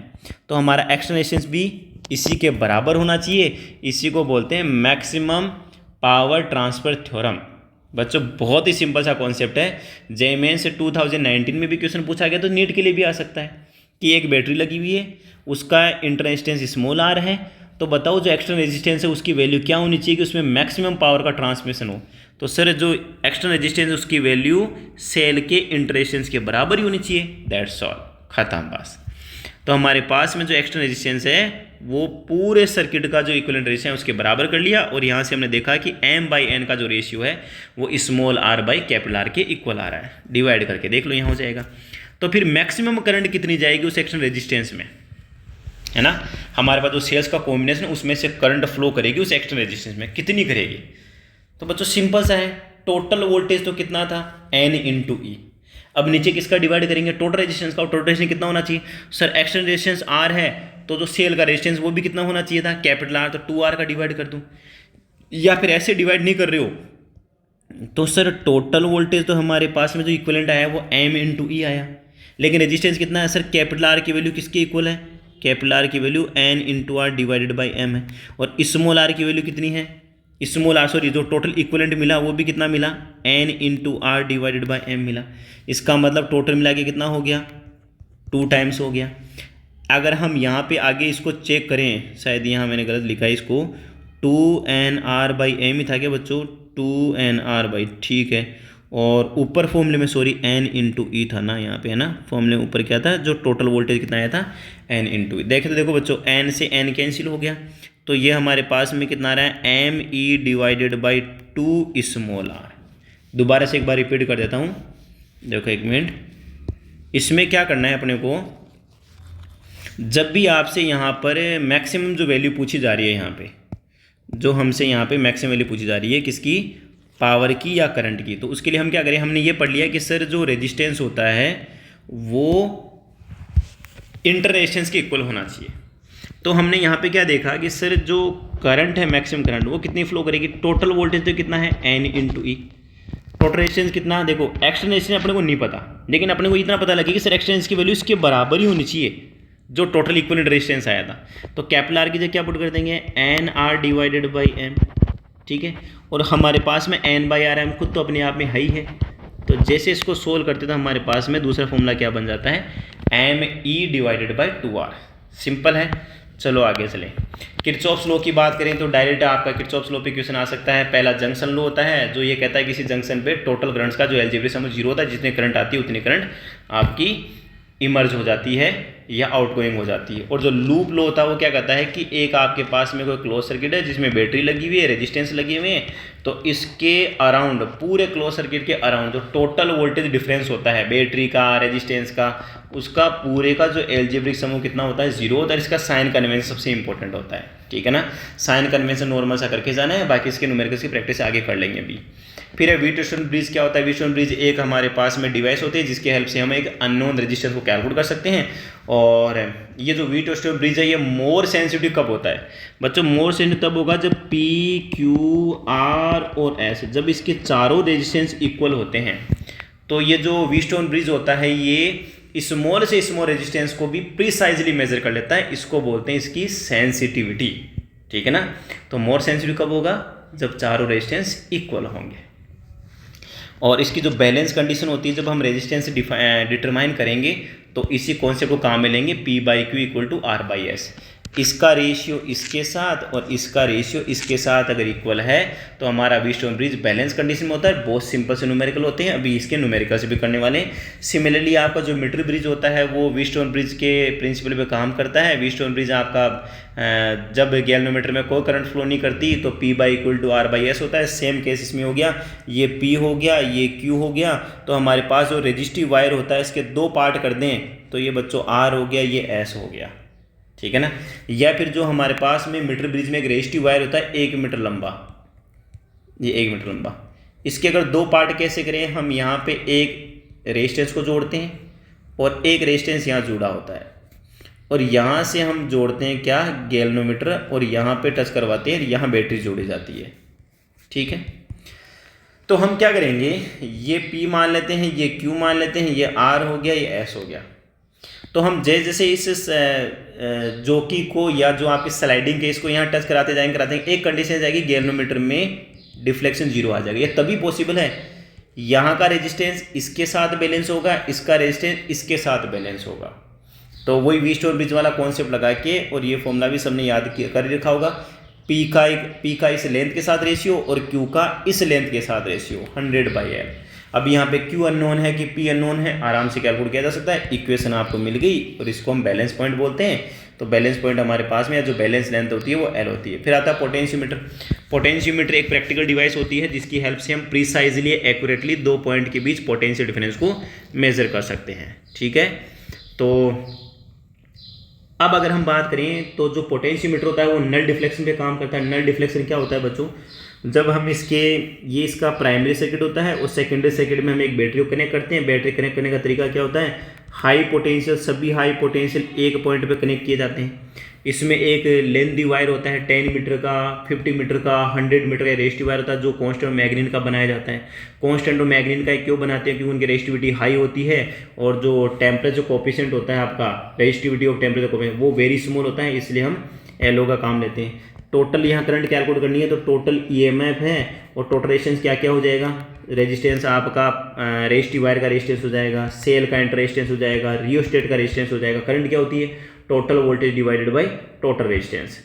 फिर उसके बाद में इसका प्रिंसिपल क्या होता है बच्चों, जब इसमें कांस्टेंट करंट हम फ्लो करवाते हैं प्राइमरी सर्किट में, तो जो ऑक्सिलरी सर्किट होता है, सेकेंडरी सर्किट होता है, उसमें जैसे बैटरी लगी हुई है तो हम वही जोकी को या स्लाइडिंग को जैसे टच करवाते जाएंगे तो सिंपल सी बात है, जो पोटेंशियल डिफरेंस है दो पॉइंट के बीच, वो उन दोनों पॉइंट के बीच लेंथ के डायरेक्टली प्रोपोर्शन होता है। V directly proportion to L। तो प्रोपोर्शन होता है, जैसे हम कांस्टेंट को हटाएंगे तो यहाँ पे कांस्टेंट आएगा phi L, और इसे phi को हम क्या बोलते हैं, पोटेंशियल ग्रेडियंट। तो पोटेंशियोमीटर का पोटेंशियल ग्रेडियंट क्या हो गया, potential drop per unit length on potentiometer wire is known as potential gradient of the potentiometer. Clear यहाँ तक। चलो देखो यहाँ प्रिंसिपल लिखा हुआ भी है, V directly proportional to L, V equals to phi L, यहाँ पे पोटेंशियल ग्रेडियंट बोलते हैं। अब बच्चों एक जो पोटेंशियल डिफरेंस आएगा उसका फॉर्मूला बड़ा इंपॉर्टेंट है। यहाँ लिखा है V equals to I R, V यहाँ पे क्या है, इस रेजिस्टिव वायर के एक्रॉस पोटेंशियल ड्रॉप का ध्यान रखना है ना। बैटरी का पोटेंशियल यहाँ मत कंसिडर करना, क्योंकि बैटरी का इंटरेस्टेंस भी होगा, रियोस्टेट भी कनेक्ट होगा। अगर बैटरी 5 वोल्ट की है तो यूँ मत समझना कि पूरा का पूरा 5 वोल्ट रजिस्टिव वायर पे ड्रॉप हो जाएगा। वो केवल आइडियल केस में हो सकता है जब आपने कोई रियोस्टेट नहीं लगाया, सेल का इंटरेस्टेंस नहीं है, तो 5 वोल्ट पूरा का पूरा कहाँ ड्रॉप होगा, रजिस्टिव वायर पे। बट यहाँ पे अगर 5 वोल्ट की बैटरी हमने बोला कि सेल का इंटरेस्टेंस है, तो 5 वोल्ट आपका पोटेंशियोमीटर वायर पे ड्रॉप नहीं होगा, कुछ अलग होगा। उसी के लिए हम ये कॉन्सेप्ट लगा रहे हैं। अगर हमने करंट कैलकुलेट कर ली तो बच्चों पोटेंशियल डिफरेंस तो ईजिली कैलकुलेट कर लेंगे, क्योंकि रेजिस्टेंस दिया जाएगा पोटेंशियोमीटर वायर का, करंट हमने कैलकुलेट कर ली और करंट के लिए फॉर्मूला हमने यूज किया ही है, तो आर से मल्टीप्लाई कर देंगे। नहीं सर आर भी नहीं दिया हुआ, तो रेजिस्टेंस कैसे calculate, rho into L by A से कैलकुलेट करते हैं। तो पोटेंशियल डिफरेंस या potential drop on potentiometer wire is equal to I into R या I rho L by A. Clear यहाँ तक। इसका भी अभी न्यूमेरिकल्स करेंगे, बहुत ही ज़बरदस्त न्यूमेरिकल करेंगे। अब जैसे कि बच्चों यहाँ पे क्वेश्चन दिया है, पोटेंशियोमीटर की अपने एनसीईआरटी में 2 एप्लीकेशन है कि इन 2 सेल्स की ईएमएफ का कंपैरिजन करना और किसी सेल का इंटरेस्टेंस फाइंड आउट करना। तो यहाँ क्या बोला गया है, a uniform potential gradient is stabilize across a potentiometer wire if cells of EMF E1 and E2 connected to support and oppose each other are balanced over. देखो बच्चों यहाँ क्या दिया है, प्राइमरी सर्किट तो हमारा बना हुआ रहता है, ठीक है, ये प्राइमरी सर्किट बना हुआ है, यहाँ रियोस्टेट जो भी लगा हुआ है लगा दो। लेकिन इस सेकेंडरी में क्या किया है, 2 cells of E1 and E2 are connected to support. पहले तो इन्होंने इन दोनों सेल्स को इस तरह से कनेक्ट कर दिया, एक दूसरे को सपोर्ट करें ये।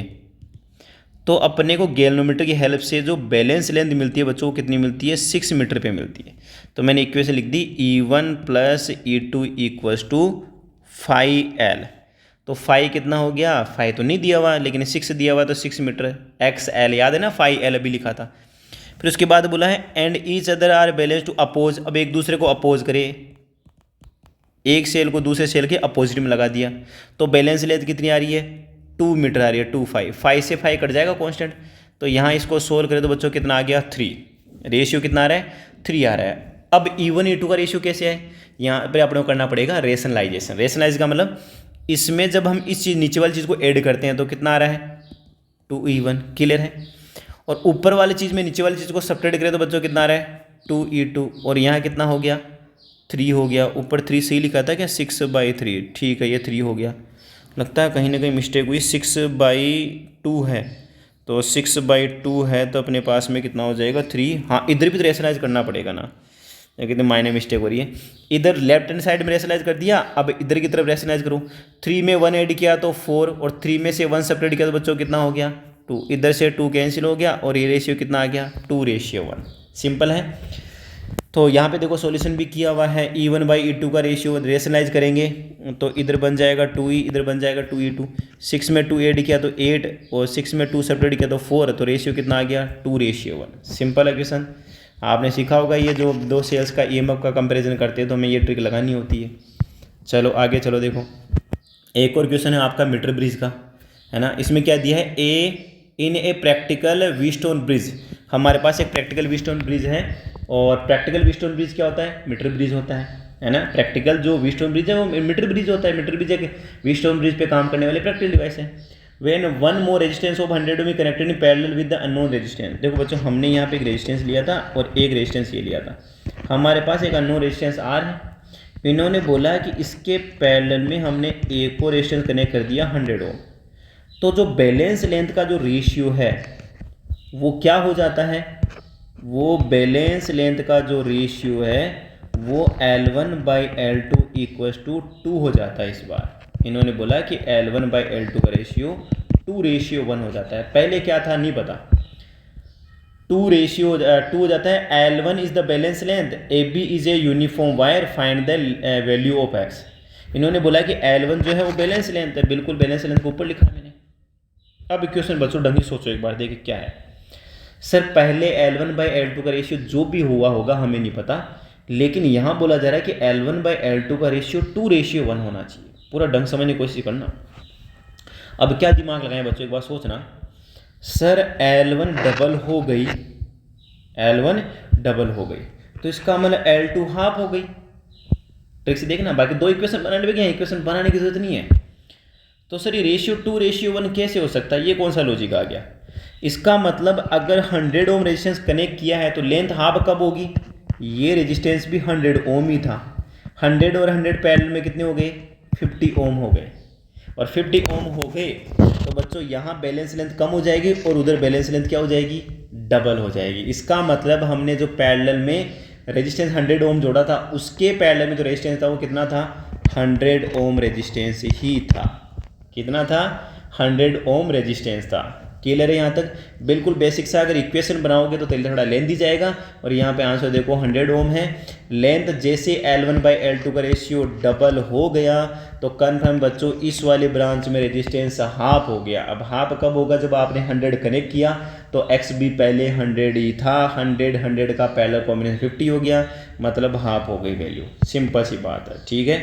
हाफ तभी हो सकता है जब दोनों रेजिस्टेंस सेम हो। फिर बच्चों हम चलते हैं गैल्वेनोमीटर पे। इस साल इसका जो न्यूमेरिकल आने का पूरा चांस है गैल्वेनोमीटर का।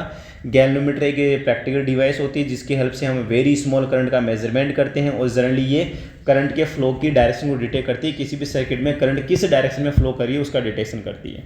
और जैसे हम गैल्वेनोमीटर के अंदर एक IG करंट होती है जिसको हम बोलते हैं फुल स्केल डिफ्लेक्शन करंट। अभी न्यूमेरिकल्स करेंगे तो ये वर्ड बहुत इंपॉर्टेंट है। फुल स्केल डिफ्लेक्शन करंट क्या होता है? एक ऐसी करंट जो गैल्वेनोमीटर में फ्लो करवाए तो पूरा डिफ्लेक्शन मिल जाए, पूरी स्केल कवर हो जाए, है ना। यहाँ पे जो गैल्वेनोमीटर होता है इसके ऊपर कुछ डिविजन्स बने होते हैं, तो इतनी करंट फ्लो करवाओ कि पूरी स्केल यहाँ जाके टच हो जाए, फुल डिफ्लेक्शन मिले आपको, तो उस करंट को हम बोलते हैं फुल स्केल डिफ्लेक्शन करंट। फिर आता है करंट सेंसिटिविटी। क्या होती है? उस गैल्वेनोमीटर में इतनी कम करंट फ्लो करवाओ कि डिफ्लेक्शन ज़्यादा से ज़्यादा मिले। अब फिजिक्स में मिनिमम से मिनिमम क्या होता है बच्चों? 1। तो जब हम करंट 1 एम्पियर फ्लो करवाएंगे तो कितना डिफ्लेक्शन मिलेगा? तो phi/I is known as current sensitivity, है ना। Deflection in galvanometer coil per unit current flowing in the coil. जब हम कॉइल के अंदर 1 एम्पियर करंट फ्लो करवाएंगे तो कितना डिफ्लेक्शन मिलेगा, उसको करंट सेंसिटिविटी बोलते हैं। और अगर हम यहाँ पे θ/I की बात करें तो जो गैल्वेनोमीटर होता है वो किस प्रिंसिपल पे काम करता है? टॉर्क के प्रिंसिपल पे काम करता है। और जैसे हम करंट फ्लो करवाते हैं किसी भी कॉइल के अंदर, तो बच्चों टॉर्क का फॉर्मूला क्या होता है? NIAB sin थीटा होता है। लेकिन यहाँ पे थीटा को क्या रखा जाता है? रेडियल रखा जाता है। और रेडियल इलेक्ट्रिक फील्ड क्या होता है, सॉरी रेडियल मैग्नेटिक फील्ड क्या होता है? एक ऐसा मैग्नेटिक फील्ड जो कॉइल को क्या कर दे? मैग्नेटिक फील्ड के पैरेलल रख दे। इसका मतलब थीटा की वैल्यू 90 डिग्री हो जाएगी। ये आपके पास में क्या आ गया? τ=NIAB। अब जैसे हम करंट फ्लो करवाएंगे तो कॉइल तो रोटेट कर जाएगी, लेकिन जो स्प्रिंग होती है उसमें टॉर्सन लगेगा, अपोजिट डायरेक्शन में टॉर्क लगेगा। और अपोजिट डायरेक्शन में टॉर्क क्या हो जाएगा? C θ, है ना। थीटा या अल्फा फाई जो भी लिखना चाहते हो। अब ये दोनों टॉर्क बैलेंस हो जाएंगे और बैलेंस होने पे NIAB क्या हो जाएगा? C θ। और यहीं से हमारे पास में C की वैल्यू हो जाती है NIAB/θ, ठीक है। और या फिर थीटा की वैल्यू पुट कर लो। तो इस तरह से हम θ/I की वैल्यू देखें बच्चों। ये यहाँ पे थीटा है, थीटा के जैसे आई का डिवाइड किया तो NIA/C आ रहा है। सॉरी, आई का तो थीटा में आई का डिवाइड किया तो NAB/C। तो NAB/C हमारे पास क्या होगी? Current sensitivity. सिंपल सा फॉर्मूला याद हो जाता है, कहाँ से इस तरह से कैलकुलेट। C यहाँ पर क्या होता है? टॉर्सन कोएफिशिएंट होता है। टॉर्सन कोएफिशिएंट क्या होता है? जैसे ही आपकी जो स्प्रिंग है 1 या यूनिट एंगल से रोटेट कर जाती है तो कितना रीस्टोरिंग टॉर्क लगेगा, है ना। Recount torque 8 per unit twist. जब हमारी जो कॉइल वगैरह या जो स्प्रिंग वगैरह होती है जैसे वो ट्विस्ट करती है तो 1 डिग्री या 1 रेडियन जब वो ट्विस्ट करती है तो रीस्टोरिंग टॉर्क कितना लगता है? उसी को हम बोलते हैं torsion coefficient. Voltage sensitivity simple सा, पर यूनिट वोल्ट पे कितना डिफ्लेक्शन मिला इसको चेक करें तो θ/V की जगह क्या पुट कर दिया? I/R, जहाँ पे R उस कोइल का रेजिस्टेंस है गैल्वेनोमीटर कोइल का। और θ/I क्या था? NAB/C। तो वोल्टेज सेंसिटिविटी क्या आ गई? NAB/CR। अब यहाँ से क्वेश्चन क्या आता है बच्चों? करंट सेंसिटिविटी हम कैसे इंक्रीज कर सकते हैं? देखो बच्चों, यहाँ इस फॉर्मूले के अंदर N आ रहा होगा और यहाँ पे N क्या है? Number of turns in the coil. तो नंबर ऑफ टर्न्स को अगर हम इंक्रीज करेंगे तो करंट सेंसिटिविटी इंक्रीज होगी। तो फिर वोल्टेज सेंसिटिविटी क्या होगी बच्चों, ध्यान रखना, अगर आप नंबर ऑफ टर्न्स बढ़ाओगे तो रेजिस्टेंस भी उसी रेशियो में बढ़ेगा, इसलिए वोल्टेज सेंसिटिविटी रिमेन्स अनचेंज होती है। एनसीईआरटी में डायरेक्ट क्वेश्चन लिखा हुआ है, अगर हम नंबर ऑफ टर्न्स डबल कर देते हैं तो करंट सेंसिटिविटी डबल हो जाएगी बट वोल्टेज सेंसिटिविटी कॉन्स्टेंट रहेगी। फिर आता है बच्चों एमीटर कैसे बनाएंगे। गैल्वेनोमीटर से एमीटर का कन्वर्जन करने के लिए हम उसके पैरेलल में एक स्मॉल रेजिस्टेंस कनेक्ट करते हैं जिसको हम शंट बोलते हैं। अलग अलग शंट की वैल्यू के अकॉर्डिंग ही गैल्वेनोमीटर की रेंज डिसाइड होती है। ठीक है, गैल्वेनोमीटर की रेंज किस पे डिसाइड होगी बच्चों, जो पैरेलल में हमने शंट लगाया। अब कोई क्वेश्चन आएगा सर पैरेलल में क्यों लगाया। देखो बच्चों, जो हमारे पास में गैल्वेनोमीटर होता है उसका रेजिस्टेंस ना तो बहुत कम होता है ना बहुत ज़्यादा हाई होता है, फाइनाइट होता है, 50 से 100 ओम तक होता है। तो जैसे हम गैल्वेनोमीटर को सीरीज में लगाएंगे तो करंट की वैल्यू कम हो जाएगी क्योंकि रेजिस्टेंस और ऐड हो जाएगा, गैल्वेनोमीटर का रेजिस्टेंस सर्किट में ऐड हो जाएगा। तो हमें क्या करना चाहिए, हमें ये करना चाहिए कि जो गैल्वेनोमीटर की कोयल का जो रेजिस्टेंस है वो ना के बराबर हो जाए, नेग्लेजिबल। तो नेग्लेजिबल करने के लिए हमें क्या करना पड़ेगा, पैरेलल में नेग्लेजिबल रेजिस्टेंस करना पड़ेगा। तो सबको पता है अगर गैल्वेनोमीटर कोयल का रेजिस्टेंस 50 ओम है और अगर मैं पैरेलल में 1 ओम रेजिस्टेंस कनेक्ट कर दूं तो बच्चों रेजिस्टेंस का पैरेलल कॉम्बिनेशन आपने अच्छे सीखा होगा। पैरेलल में जो रेजिस्टेंस सबसे कम होता है इक्विवेलेंट रेजिस्टेंस उससे भी कम आता है, इक्विवेलेंट रेजिस्टेंस उससे भी कम आएगा।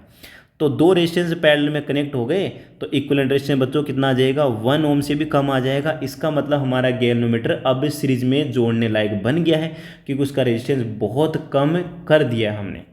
इसलिए हमेशा पैरेलल में एक स्मॉल रेजिस्टेंस कनेक्ट करेंगे जिसको हम शंट बोलेंगे।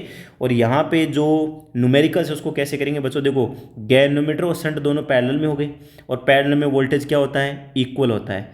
तो गैल्वेनोमीटर में जो फुल डिफ्लेक्शन करंट है वो IG है और उसका रेजिस्टेंस कितना है, G है। शंट के अंदर करंट कितनी है, I माइनस IG, क्योंकि IG तो किस में चली गई थी, गैल्वेनोमीटर में, बची कितनी, IS, और IS को हमने क्या बोल दिया, I माइनस IG, ये शंट। तो बच्चों यहाँ से शंट की वैल्यू कितनी आ गई, IG में जब हम कैपिटल G का डिवाइड करेंगे तो ये आ जाएगा I माइनस IG। ठीक है, शायद 2 बार लिख दिया, गलत लिख दिया, डिवाइड में जाएगा, सॉरी, है ना, ये यहाँ पे डिवाइड में जाएगा, IG divided by I minus IG। इस तरह से हमें शंट की वैल्यू कैलकुलेट हो जाती है। अब इसके भी न्यूमेरिकल्स करेंगे, न्यूमेरिकल्स मिलेंगे, थोड़ा पेशेंस रखना पड़ेगा आपको। तो क्वेश्चन डायरेक्ट आएगा कि एमीटर में कन्वर्ट करने के लिए हम, दूसरी बात आइडल एमीटर का रेजिस्टेंस भी बताया कितना होना चाहिए, 0 होता है, सिंपल बात 0 होना चाहिए, तभी हम उसको आइडल एमीटर बोलेंगे। कोई बोले सर इक्विवेलेंट रेजिस्टेंस कितना आएगा, देखो बच्चों जो इक्विवेलेंट रेजिस्टेंस है वो हमारे पास क्या हो जाएगा, दोनों रेजिस्टेंस पैरेलल में हो गए तो पैरेलल के लिए क्या होता है, A/B divided by A+B।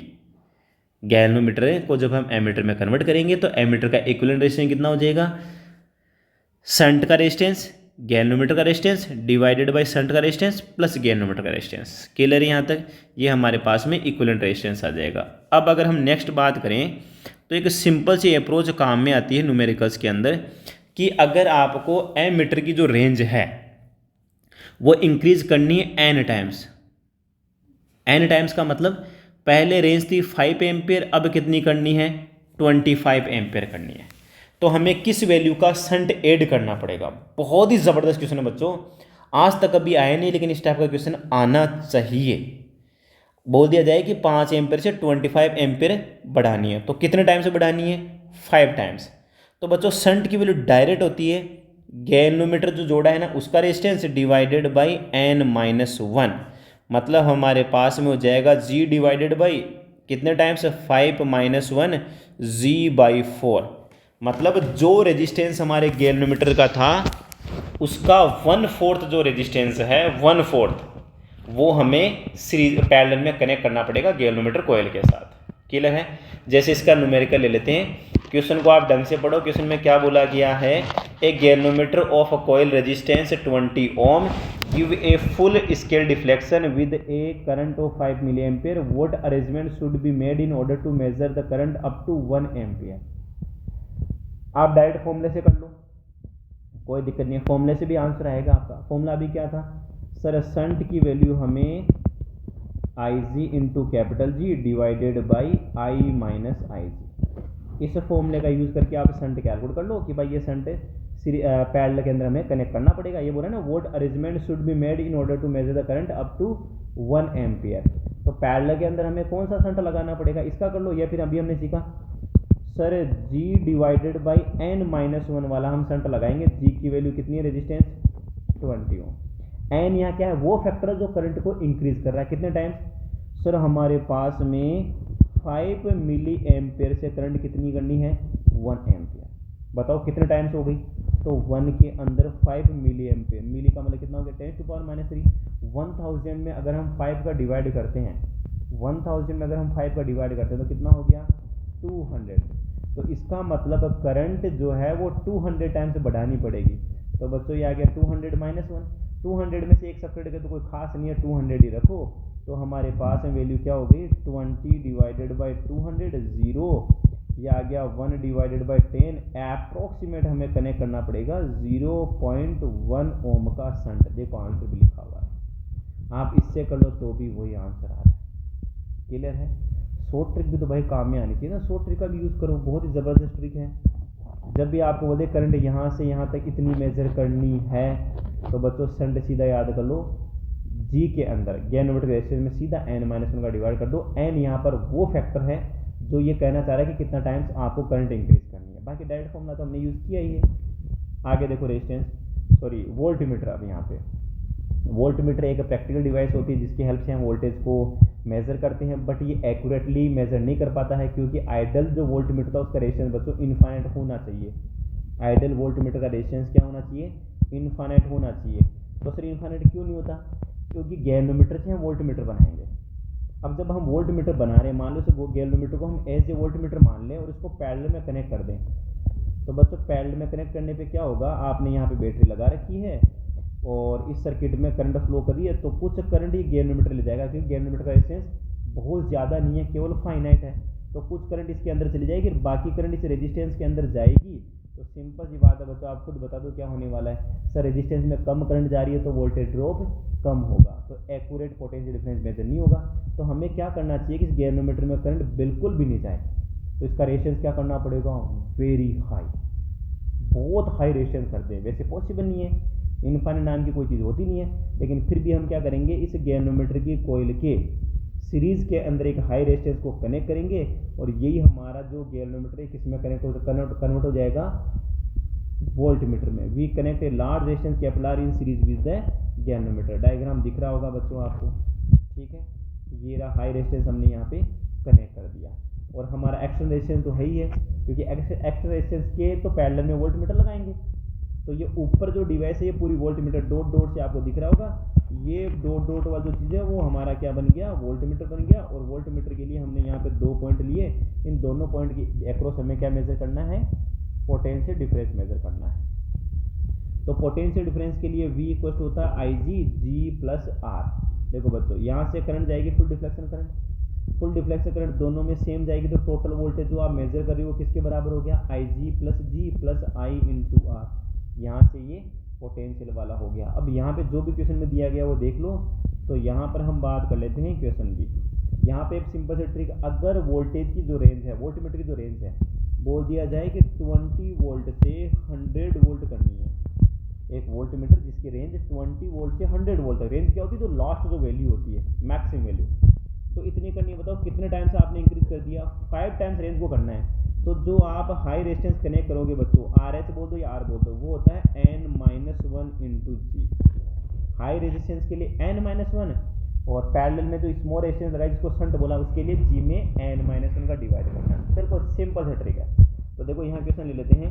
A voltmeter having resistance 100 ohm can a measure potential difference 25 volt, what resistance कैपिलर is required to connect in series to make its read voltage up to 250 volt. देखो बच्चों 2050 से कितना हो गया 250, कितने times increase हो गया 10 टाइम्स। तो बताओ जो रेजिस्टेंस हाई रेजिस्टेंस कनेक्ट करेंगे उसकी वैल्यू कितनी जाएगी 10 - 1 इंटू रेजिस्टेंस, 10 - 1 इंटू G कितना है 100, तो कितना हो गया 9 × 100, तो कितना आ गया 900 ओम। तो हमें उस गैल्वेनोमीटर कॉइल की सीरीज के अंदर 900 ओम का रेजिस्टेंस कनेक्ट करेंगे। सिंपल ट्रिक है कि नहीं। चाहो तो आप इसे फॉर्मूले से भी कर लो बच्चों। कौन से फॉर्मूले से, अभी हमने देखा कि सर जो R की वैल्यू है, जो R की वैल्यू है वो किसके इक्वल हो जाएगी IG R प्लस और क्या होता है हमारे पास में G, ठीक है। तो यहाँ पर क्या दिया है, सॉरी यहाँ वी था ना, ये क्या लिख दिया यहाँ पे, ये वी है, ये वी दिया हुआ, लेकिन हमें यहाँ पे आई जी नहीं दिया। क्या नहीं दिया यहाँ पे, आई जी, केवल बोला है कि रेजिस्टेंस 100 ओम है। रेजिस्टेंस से कितना कनेक्ट करना पड़ेगा कि जो वोल्टेज हो 250 वोल्ट से 250, इसका मतलब यहाँ पर अगर करंट देखिए और रेजिस्टेंस पूछे तो हम इसको कैलकुलेट कर सकते थे, है ना। बाकी तो इसको भी बना सकते हैं सर, जो गैल्वेनोमीटर होता है वहाँ पर जो वोल्टेज है उसको हम कैलकुलेट कर लेंगे VG/R, तो थोड़ा सा कैलकुलेशन ज़्यादा करनी पड़ेगी, एग्जाम में इतना टाइम होता नहीं, इसलिए शॉर्ट ट्रिक्स इस पे यहाँ पे काम चलाना पड़ेगा। और अगर फुल डिफ्लेक्शन करंट दी हुई है तो हम इस फॉर्मूले का यूज़ करके भी जो आपका जो हाई रेजिस्टेंस उसकी वैल्यू कैलकुलेट कर सकते हैं, ठीक है। तो हमें शॉर्ट ट्रिक पे ज़्यादा काम में लेना है। देखो अब पोटेंशियोमीटर का इक्वेशन है, a potentiometer wire of length L, देखो बच्चों पोटेंशियोमीटर वायर जिसकी लेंथ कितनी L है, रेजिस्टेंस R इज कनेक्टेड, इस पोटेंशियोमीटर वायर की रेजिस्टेंस कितना है R है इसका resistance, connected in series with a battery of EMF, ये लो साहब बैटरी जोड़ दी, इसका EMF E0 है, E0 है, एंड रेजिस्टेंस R1, एक R1 रेजिस्टेंस इसके सीरीज में कनेक्ट कर दिया। An unknown EMF E is balanced at length L, यहाँ पे हमने एक सोर्स लिया जिसका EMF अननोन है और वो किस लेंथ पे बैलेंस हो रहा है, वो बैलेंस हो रहा है बच्चों आपका L लेंथ पे। पूरा ढंग समझना क्वेश्चन को, बहुत अच्छा क्वेश्चन है। Then the EMF will be given by, तो ये EMF कितना है बच्चों, बहुत ही सिंपल सा क्वेश्चन है। तो सर E इक्वल टू हमने पढ़ा है कि XL होता है, या फाई L बोल दो, यहाँ पे जो फाई या जो X है वो क्या है, पोटेंशियल ग्रेडियंट, हम फाई ले लेते हैं, सर फाई L होता है ना। EMF जो बैलेंस हुआ है, ये जो बैटरी का EMF है ये कितना आएगा, फाई इंटू L आएगा। अब फाई क्या होता है, per unit potential drop per unit length पे, सर V बाई ये L हो गई इंटू ये भी क्या लिख दिया हमने यहाँ पे L लिख दिया, क्लियर है यहाँ तक। चलो अब लेकिन सॉरी ये L तो हमारी बैलेंस लेंथ है और ये L क्या है, टोटल लेंथ है, और टोटल लेंथ हमने कितनी ली है, टोटल लेंथ यहाँ इसने बोली है भाई कैपिटल L है। अभी गलती हो जाती है, देखो L से L कट कर देते, तो टोटल लेंथ L है तो पर लेंथ पे पोटेंशियल ड्रॉप कितना हो गया, V/L हो गया, उसी को हम क्या बोलते हैं, पोटेंशियल ग्रेडियंट बोलते हैं। अब आगे देखते जाओ कमाल यहाँ पे, सर V को कितना हो जाएगा, I into resistance, potentiometer wire पे टोटल वोल्टेज ड्रॉप कितना हो जाएगा, I इंटू पोटेंशियोमीटर का रेजिस्टेंस कितना है small r divided by L into small l, clear है यहाँ तक। तो सर हमारे पास में जो EMF आया अभी देखें यहाँ पे, तो ये आ रहा है I small r into L by capital L। अब करंट वाली ट्रिक याद करो, अभी हम टॉपिक करके हैं। सर करंट क्या होती है, टोटल वोल्टेज जो प्राइमरी से लगा हुआ है कितना E0 divided by total resistance कितने हैं, सर एक तो पोटेंशियोमीटर वायर का रेजिस्टेंस और एक रेजिस्टेंस हमने सीरीज में लगा रखा था कितना R1, ये लो इसको मल्टीप्लाई किया किससे, R small l divided by capital L। अब बच्चों ऑप्शन में देखो कहाँ है, sir E0 into R into L divided by R plus R1, ये देखो बच्चों first option, clear, that's it, simple चीज़ है नहीं। आप जैसा बोला गया वैसे चलोगे तो सॉल्यूशन मिलेगा, सॉल्यूशन मिलेगा। चलो आगे क्वेश्चन क्या है बच्चों, ये भी बहुत ही ज़बरदस्त क्वेश्चन है, 2014 में आया हुआ क्वेश्चन है, अच्छे से प्रैक्टिस करनी है। In an ammeter 0.2% of main current passes through the galvanometer if resistance of galvanometer is capital G then the resistance of ammeter. देखो बच्चों एमीटर की बात आ रही है तो हम पहले डायग्राम बनाने की कोशिश करते हैं ना। सर ये हमारे पास में गैल्वेनोमीटर कोइल है और इसके पैरेलल में हम एक शंट ऐड करते हैं S। क्या बोला गया है, टोटल करंट का, ये मेन करंट आई है उसका केवल 0.2% किस में जा रही है, पास हो रही है गैल्वेनोमीटर में, तो टोटल वोल्टेज कितना हो गया I इंटू R, यहाँ का वोल्टेज, शंट में भी तो वोल्टेज सेम होता है।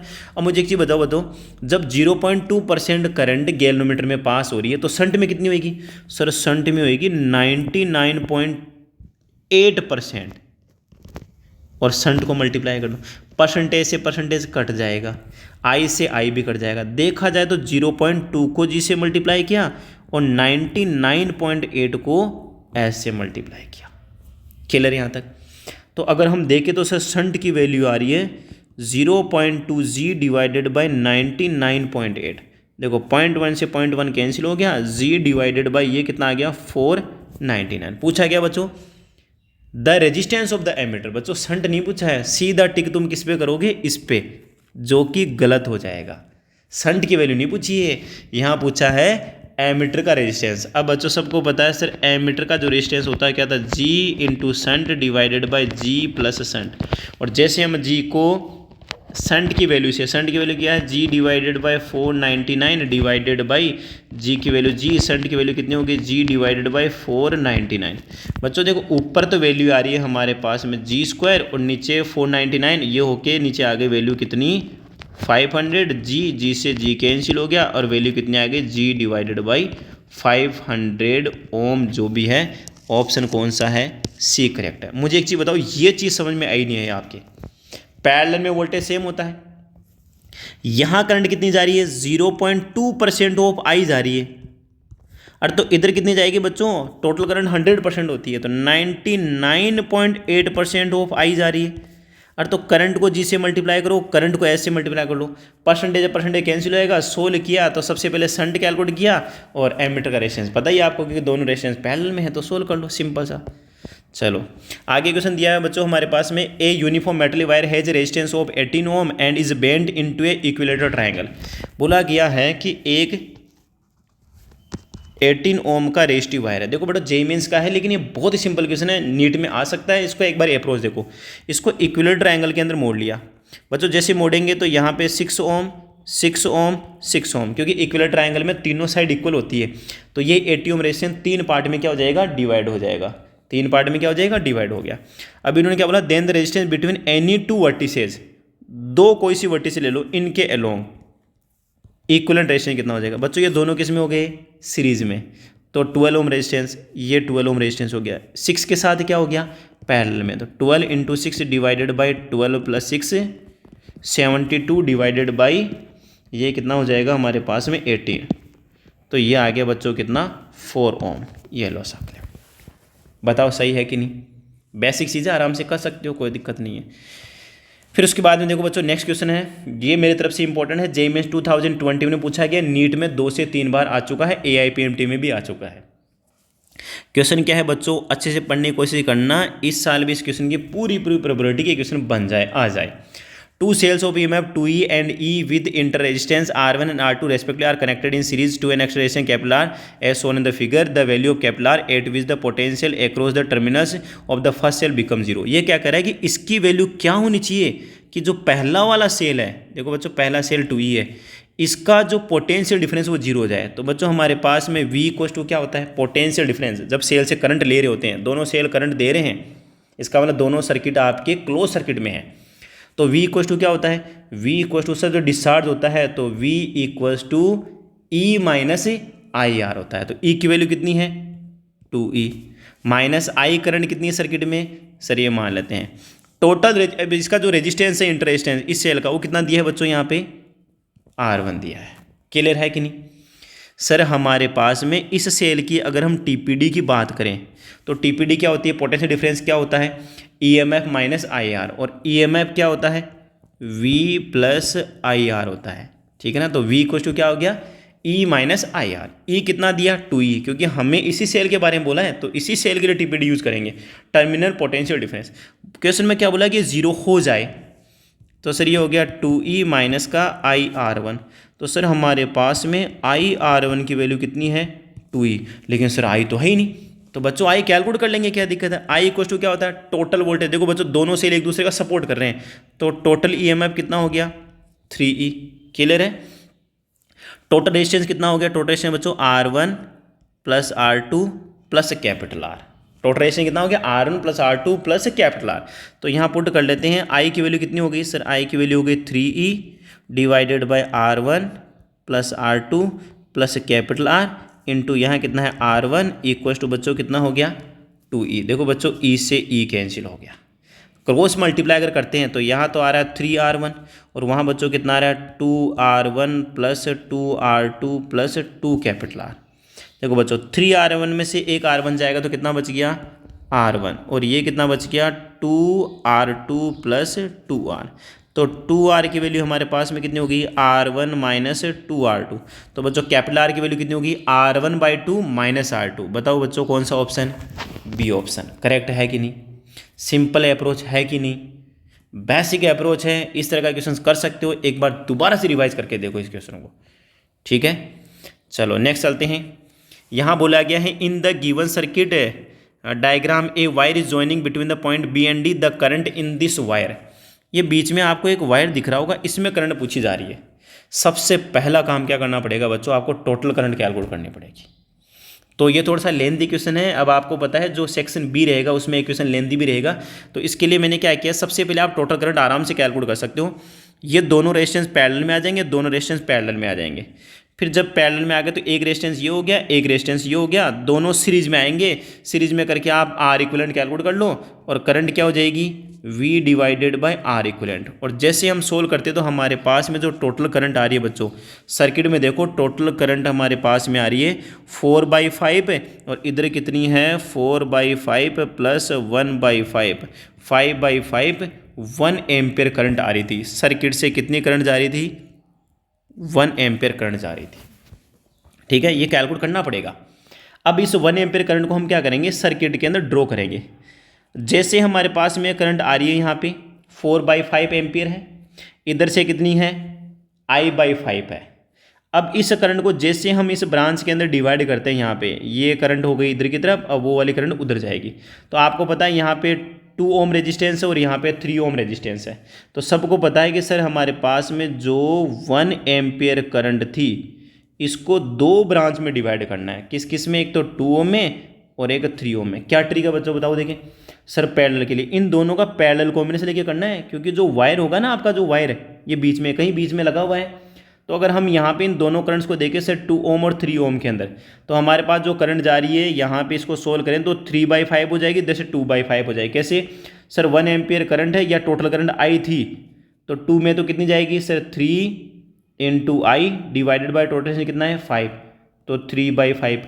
इस वाले ब्रांच में कितनी करंट जाएगी सर, इसका resistance total current I, total से कितना हो गया 5, तो इस ब्रांच में जाएगी 2/5I और इस वाली ब्रांच में जाएगी 3/5I।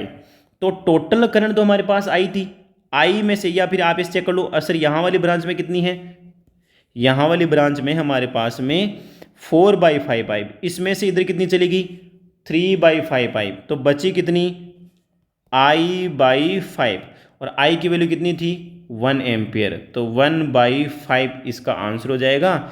आई थिंक ये वैल्यू 1 थी और तो इसका आंसर हो जाएगा आपका 0.2 आना चाहिए। इसका मतलब यहाँ पे कुछ ना कुछ अपने मिस्टेक करी है, और वो क्या है I की वैल्यू, इसका मतलब ओ सिट I की वैल्यू हमने 1 एम्पियर गलत बोल दी। इसका मतलब हमारे पास में कितना आया I/5 एम्पियर करंट आई। अब जो I की वैल्यू है ना वो कैलकुलेट कर लो, तो I की वैल्यू एक बार कैलकुलेट कर लेते हैं, नहीं वरना वो हो जाएगा सर क्वेश्चन सोल्व नहीं हुआ। देखो 1 और 4 किस में है पैरेलल में, तो 4 × 1 डिवाइडेड बाय 4 + 1 बच्चों कितना हो गया 4/5। 2 और 2 × 3 डिवाइडेड बाय 2 + 3, तो ये हो जाएगा 6 डिवाइडेड बाय 5। दोनों बच्चों किस में हो गए, सीरीज में हो गए। सीरीज में हो गए तो कितना आ गया 10/5। ये करंट है अपने पास में 2 एम्पियर। इसका मतलब सर्किट से जो टोटल करंट जा रही है वो कितनी जा रही है 2 एम्पियर। तो इस वाली ब्रांच के अंदर कितनी करंट जा रही है, जो BD ब्रांच है उसमें जा रही है I/5। तो ये हो जाएगा सर हमारे पास में करंट कितनी थी 2 एम्पियर, तो 2 में डिवाइड किया 5 का, तो जैसे 2 में 5 का करेंगे तो 0.4 एम्पियर। बच्चों यहाँ ऑप्शन आएगा A, ठीक है। एक बार दोबारा से रिवाइज करना, मैं ट्रिक बताता हूँ। सबसे पहले टोटल करंट कैलकुलेट करूँ, फिर जितनी भी ब्रांच है उनमें करंट डिवाइड करूँ। डिवाइड हमने कर ली, ठीक है। जैसे डिवाइड की तो यहाँ तो आई 4/I, इधर आई 3/5I, तो बची करंट जो जाएगी वो इस ब्रांच में जाएगी, और ये इसका सॉल्यूशन हो गया। देखो नेक्स्ट, और ये शायद 2 क्वेश्चंस और है बस, उसके अलावा कोई क्वेश्चंस नहीं है। एक क्वेश्चन बच्चों हमारे पास में क्या है, कैपेसिटर का क्वेश्चन है, बन सकता है। सिमिलर डायग्राम याद करना है आपको इस तरह से।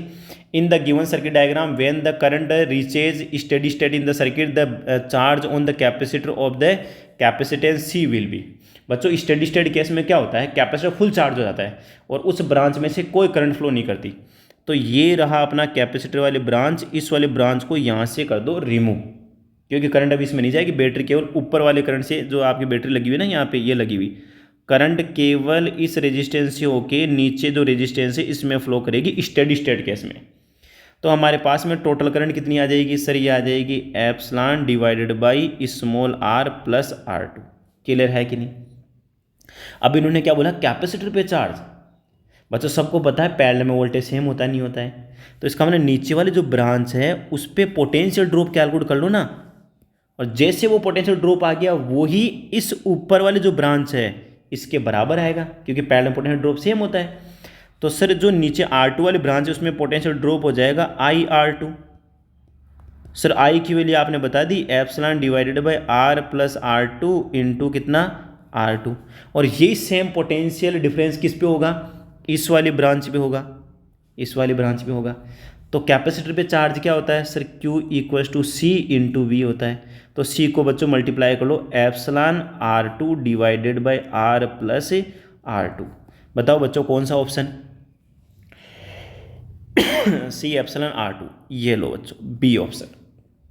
बी ऑप्शन यहाँ पे करेक्ट ऑप्शन है। सबसे पहले करंट कैलकुलेट करनी है। करंट कैसे कैलकुलेट है, जो कैपेसिटर वाली ब्रांच है उसको वहाँ से हटा दो, हटाते टोटल वोल्टेज में टोटल रेजिस्टेंस का डिवाइड किया, ये करंट आ गई। अब ये करंट नीचे से जैसे फ्लो करेगी तो नीचे वाली ब्रांच में पोटेंशियल ड्रॉप कितना, ये आ गया। यही पोटेंशियल डिफरेंस ऊपर वाली ब्रांच पे इक्वल होगा नहीं होगा, तो सर Q इक्वल टू क्या हो गया CV। CV नहीं पता था तो V हमें पता लग गया और ये आंसर आ गया। लास्ट और जो फाइनल क्वेश्चन है, 4 resistance 40, 60, 90 and 110 ohm make a arm of quadrilateral ABCD across AC is a battery of 40 volt and inter resistance negligible, the potential difference across BD। ये भी बहुत अच्छा क्वेश्चन है बच्चों। इसका आप जब सॉल्यूशन देखोगे तो बहुत लेंथी सॉल्यूशन होता है, इसको हम चुटकियों में करेंगे 20 से 25 सेकंड में, बताते वक्त हो जाता है, बाकी तो क्वेश्चन सॉल्यूशन हो जाएगा। देखो बच्चों इसकी ट्रिक क्या है, सिंपल सा एक बार समझने की कोशिश करना।